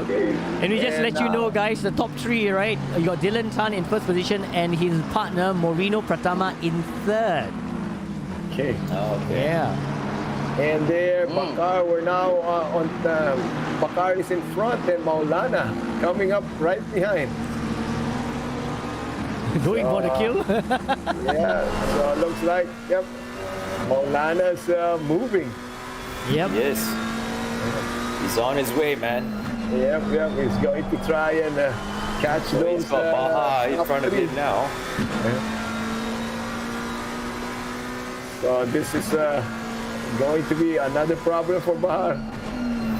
Yeah, because I know what Maulana is thinking because his partner is currently in second place. Fadil Rahmat, so he wants to close the gap between himself and him as well. Definitely. Okay. Here we are, Dylan Tan. So far, 8 laps, 11 minutes, 56.947 seconds. And we were just talking about Balagulan and just saw that he hasn't pitted yet, but he's way down the field in 7th place. Yep. Yep. Yeah, so those only the top 4, they haven't pitted. So it's one more. It's 5. it's like 2 guys, Bahar and Maulana are the ones that pitted that are doing well. Yep. So you got okay. yes. So you got So Balagulan, basically, Tasbih, yeah, Pratama, Balagulan, and yeah, Dylan. that's right. Not And pitted. the top 4 guys haven't Yeah. pitted. Yeah. Oop, I just saw Rahmat just pitted. Is it? Okay. Yep. Oop, yep. So now Rahmat just Dylan pitted, Tan is he? is Oh, yeah, he's in the partner. pits. Rahmat, Yes. yeah, in the pits. Yeah, Kubi team is way ahead right now in first and second place. Yes. No. Here we go. Rahmat is in. I think Rahmat is just waiting for Maulana to come along. Come on, buddy. You know, and I just like to say that here, this guy, we're on board. Who's this guy? Zach? Yeah, this is Skyline. Skyline. Yes, from Yeah, Revolt okay. PP Racing. That's right. Yeah, and right behind him is Russell Reyes, who Russell. fell down one place. Yep. Yep. Yep. So looks like he's trying to get it back this time. Yeah. Russell's being sandwiched by Revolt PP Racing, members of Skyline and Marco Wong. Okay. And now, Skyline is putting on a good fight here with our reigning champion, actually, Russell Reyes. And you know, I just saw a glimpse ahead of these two was Balagulan being overtaken by number 8 driver. Rahman. Okay. yeah, Rahmat. Yeah. Rahman is there. Yeah. So Rahman is climbing up after he pit stop just now. So Yeah. and we still have the top 3 guy haven't pit in, including Bahau, right. they haven't pitted. The top 3 guys, I No, think, there's going 4 of very them long. actually. First, second, third, and 7. They haven't pit yet. Oh, the top 3. Yeah. Yes, the top Okay. 3 haven't. Oh, Only Balagulan, who's in 7th position, hasn't Yeah. pitted himself. Yep, that's right. So there'll be 4 of them. So Dylan Tan, Marino Pratama, and Tasbi. I think. So it'll be quite interesting right now because the top 2, same team, haven't pitted yet. I don't know what's the strategy. He's trying to a big gap between himself and the rest of the team. I think they're just pushing themselves to build up the gap. So I just feel so bad about Russell Reyes because he pitted early and now he's just way down there. In 10th yeah, position. I think Russell and should reconsider his strategy. You know, because it's obviously not playing to his advantage. Yeah. But anyway, Just this is a big example that you know, the strategy doesn't work to pit early. yes, definitely. definitely it's not early, that early. I mean, Yeah. if you want pit early, maybe about 5 lap. Absolutely. Not that 1 lap. Yeah, I definitely agree with Farid there. You need to go minimum 5, maybe even 10 laps in before you start to, because you got to. The whole reason to be out there is you got to build a gap, you know, or at least overtake positions before you pit. Or else, if you go, you know, out and then just get away with the pit stop, you've lost the tactical opportunity to make advantage of the pit stops. Yeah, especially with you guys who are starting behind of the grid, and the only time that you can really gain your places was the early stage of the racing, where Correct. everybody are trying to fight. It's off. Yeah, someone's up. That's Balagulan went off and Ali Balagulan. overtook him. Rahman. Yeah. Oh, Rahman, is it? So yep. No, Now it's he's Balagulan. fallen It's out. Balagulan that's fallen. 2 guys overtook him, including Russell Reyes. Yeah, so Russell Yeah. Reyes overtaken Ali Hamilton as well. I'll say Okay. Balagulan has to pit in. I mean, there's no Yeah, point of he no staying point, out yeah. now. Correct. Yeah. And he's just slow in the track right now. Yeah, you may as well pit in, let the tires cool down, top up a bit of juice, and maybe go for a toilet break. Yeah. Or Need to reset his mind. Reset, yeah. or Chill, drink. yeah, have a drink. Get a drink before he drives again. Okay, so now. Dylan Tan has. Oh, Dylan is in. Okay. So with 13 more minutes to go. Yes. And Pratama Different is strategy out. now. Yeah, more than Yeah. halfway. Yeah. Because the tire is fresher also, this one. So, Yeah. That's why they can play around with the strategy, quite Correct. numbers of strategy that they can play. correct. Yeah. Yeah, you know, that's what I was And thinking. whether the Pratama Oh, lap that's time close. is competitive as Dylan, or maybe slower a bit.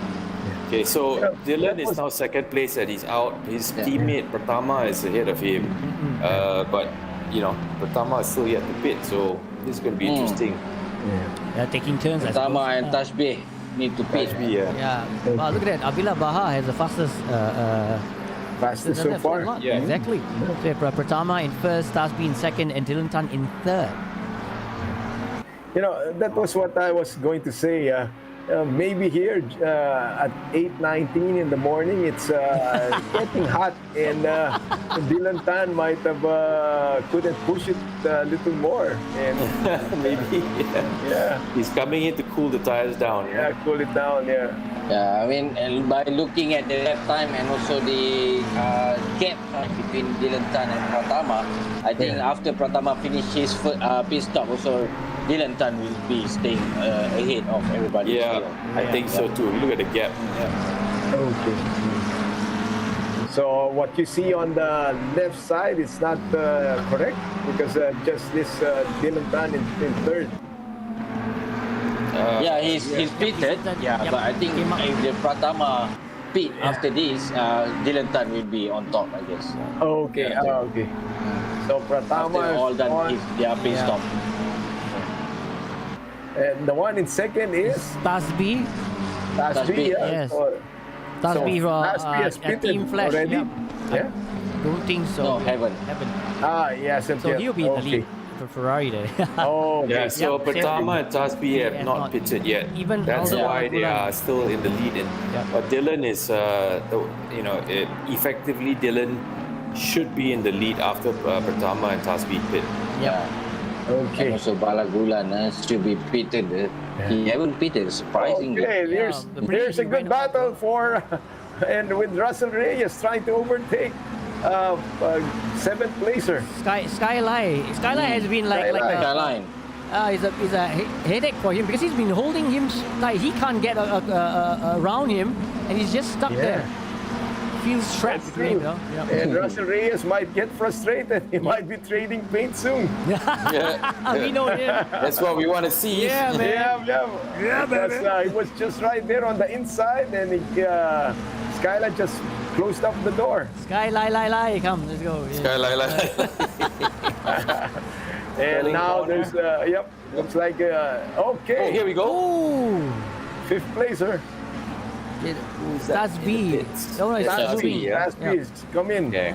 Okay. All right, so now Pratama and Dylan are like join forces first and second again. Dylan Tan is already second. Yep. Okay. So And Dylan this Tan, one is Skyline. Right now we're seeing. Definitely. Yep. Yeah, but has Pratama pitted yet? Pratama, no, I don't think Pratama so. haven't. Yeah, I haven't yet. So Yeah. it's going to be interesting between him and his teammate. Who's going to Yeah. come out in front? okay, look at the battle, and we have Russell Reyes is, I think, No, then in front, this is Russell Reyes, Alif Hamilton, and Marco Wong on your screen right now. Yep. Russell Reyes has fallen back. Yep. Yeah, he was trying to overtake Skyline a while ago, but now there's a gap between him and the sixth placer Skyline. Yep. Yeah. Who is chasing Dylan there? Dylan's We in have second place. Avila Baha. Biha, oh, that's right. Baha's Yeah. in third place. And if you yeah. recall back when Dylan came out of the pit, you had Baha just coming in behind him. So this is the same position they have been holding. But Baha seems to have a lot Yeah. of pace, you know. He seems to Yeah. really be hunting down Dylan. Yeah. Yeah, Yeah. seems to be right there. Yeah, Baha is setting a fastest lap again. So purple And- sector. This strategy, he went in earlier. Yeah. He must have lesser fuel Like- now. True. Yeah, Maybe, lighter. Lighter. Lighter, Yeah. That's why he can close up the gap. Yeah. Right. And as you know, just now Baha tried to avoid from the fight against he and Rahmat. Yeah. So he pit in a bit earlier. So that's why he can be on top of that to give fight with Dylan after this. Right now. Yeah. Yeah, this is a good battle. Look at that. They're Yes, bumper yeah. to bumper. But you can tell Baha seems to have the pace over Dylan now. Yes. Yeah, definitely. Baha was all over behind of Dylan now. Yeah, and Dylan usually just pulls away from everyone. Not this time. Yeah, right. And now it's going Racing to be... gods, can you put us in Baha's car? This is going to be interesting to watch from that angle. Yeah, on board.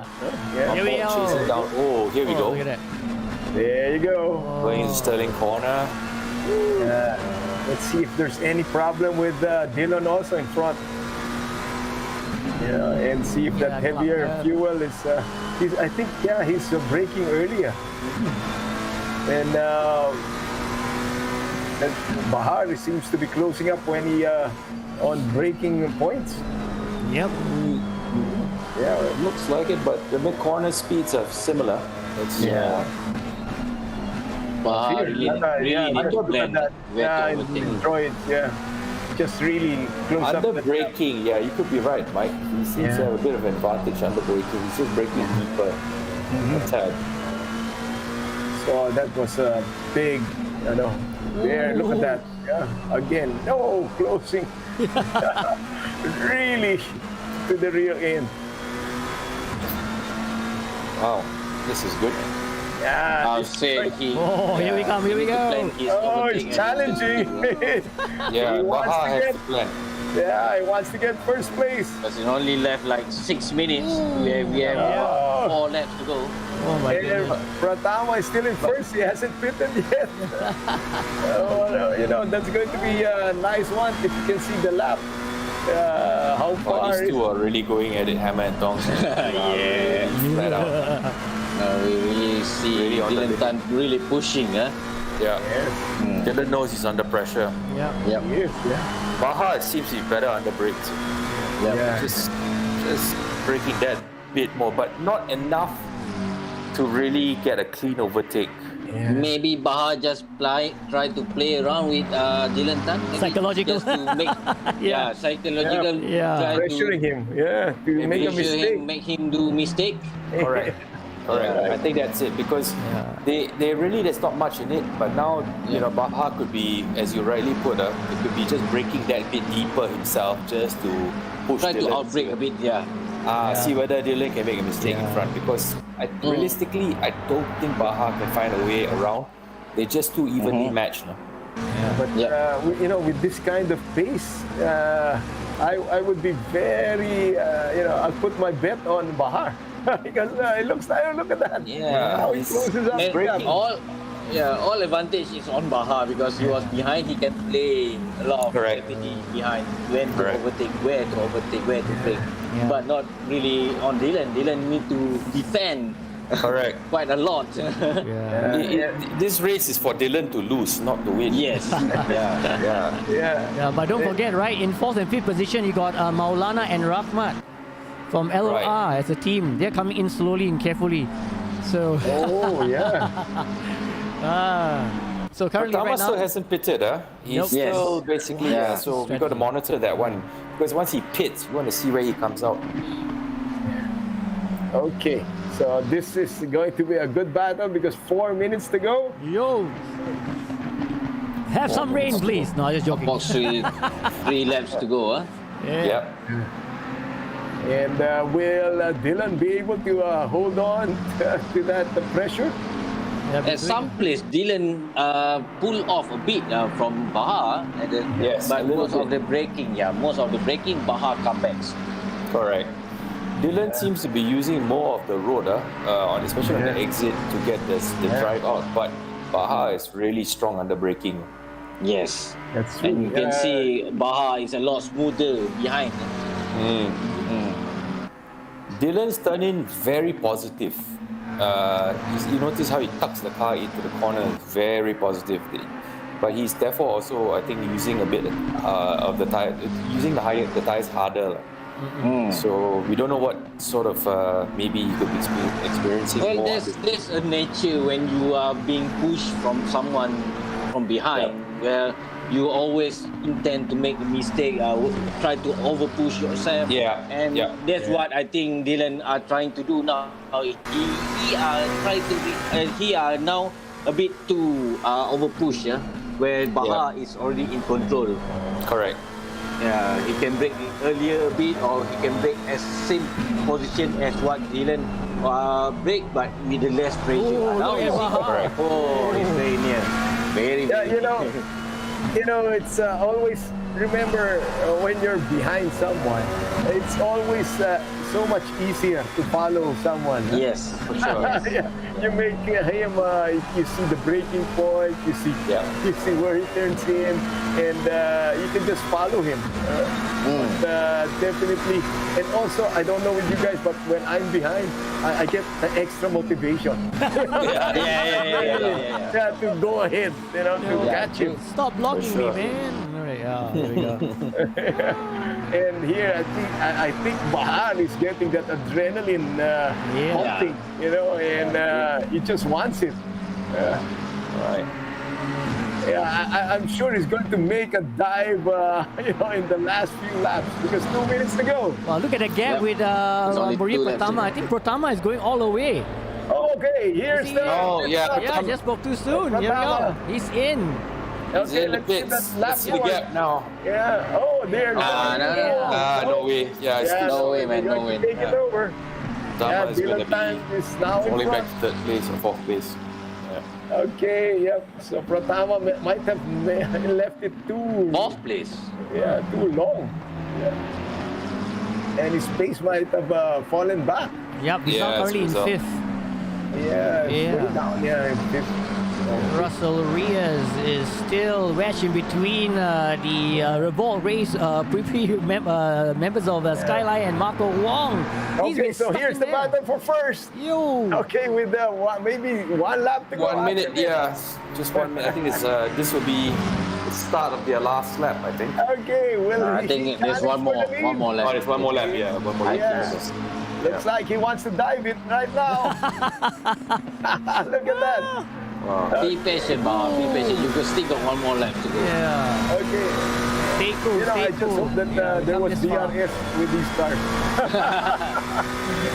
That would be a big help. Okay, here they go. We're on board the leader.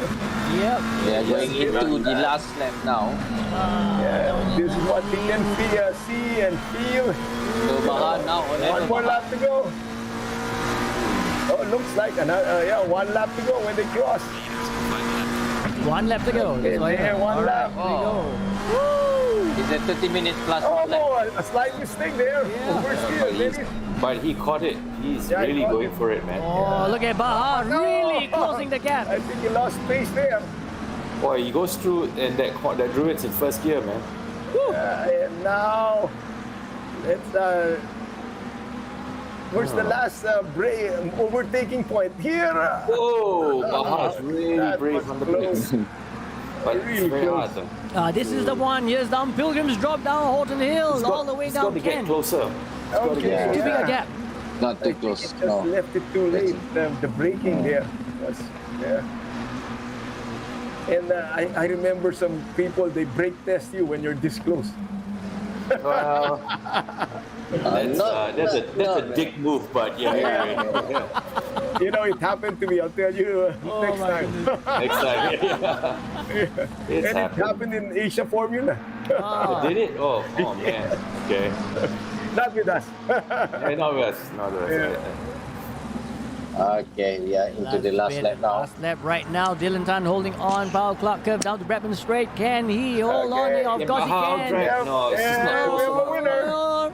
There Dylan goes Chan, Dylan followed by Chan. Bahar And Maulana and Rahmat as well. So these 2 points, you got booster points for 3 and 4 for LOR. Oh, that's Okay. good. Yep. And Russell Reyes comes in 6th. 5th place. 6th. Yep. Yeah, 6th place. Then we have Marco Wong in 7th and Ali in 9th. Francis Maturio in 10th. Thlas B in 11th and Aldo Balagulan at 12th. Okay, great job, that's, guys. Yeah. That's a really good job, man. Yeah. Good racing. One. Very Yeah, intense. very good racing. Good one. Okay, that was very exciting, and I thought Bahar would have the legs to at least dive for one time. Yep. I think the nature of the course is just not enough of the hairpins and just Bahar he was good at the brakes, but just didn't have the opportunity to dive bomb basically. Yeah. Well, head off to Bahar where he play very gently, very gentleman Yes. style, where he don't really put off the Dennis. Dylan.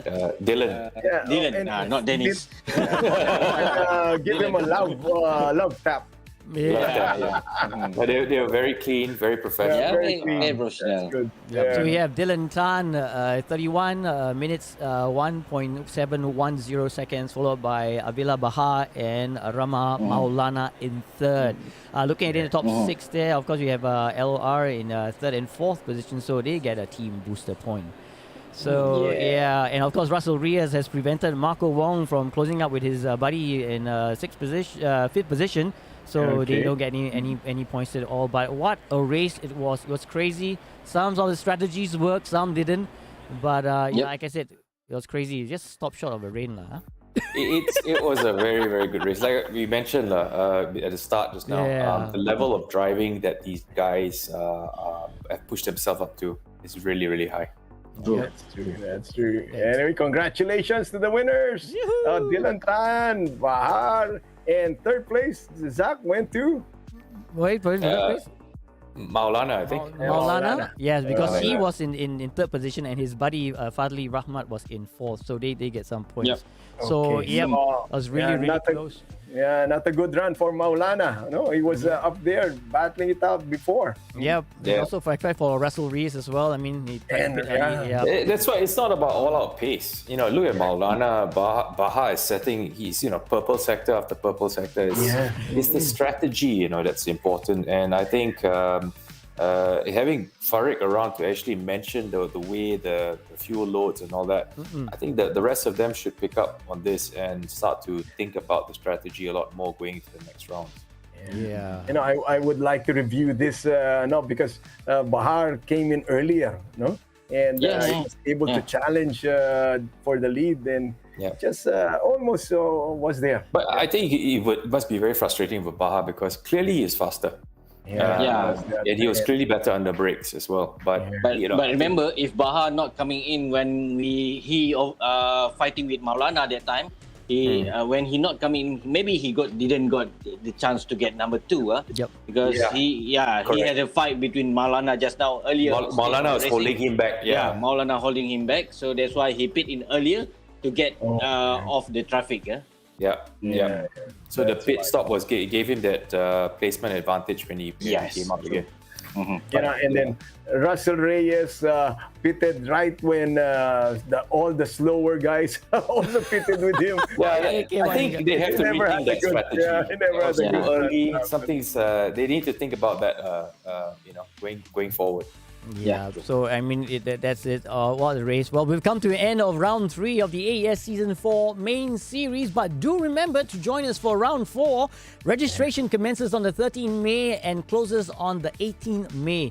But there's a slight twist. We can't tell you where we'll be racing because it's the second of our mystery challenge.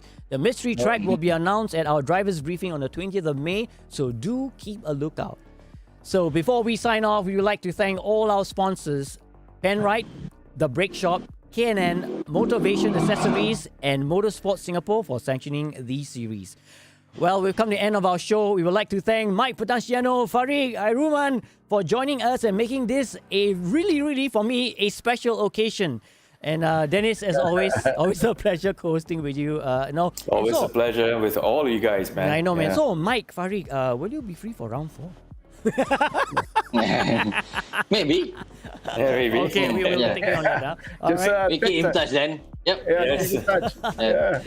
Okay, so in the meantime, for all our participants, keep practicing, and for our followers, thank you for your support, and we'll see you all on the 22nd May for more action excitement in round 4 of season 4 of the Asian Endurance Series. So on behalf of Dennis, Mr. Mike Patanciano, Mr. Farid Airuman, stay safe and healthy, and we'll see you soon. Goodbye for now. Bye, guys. Bye.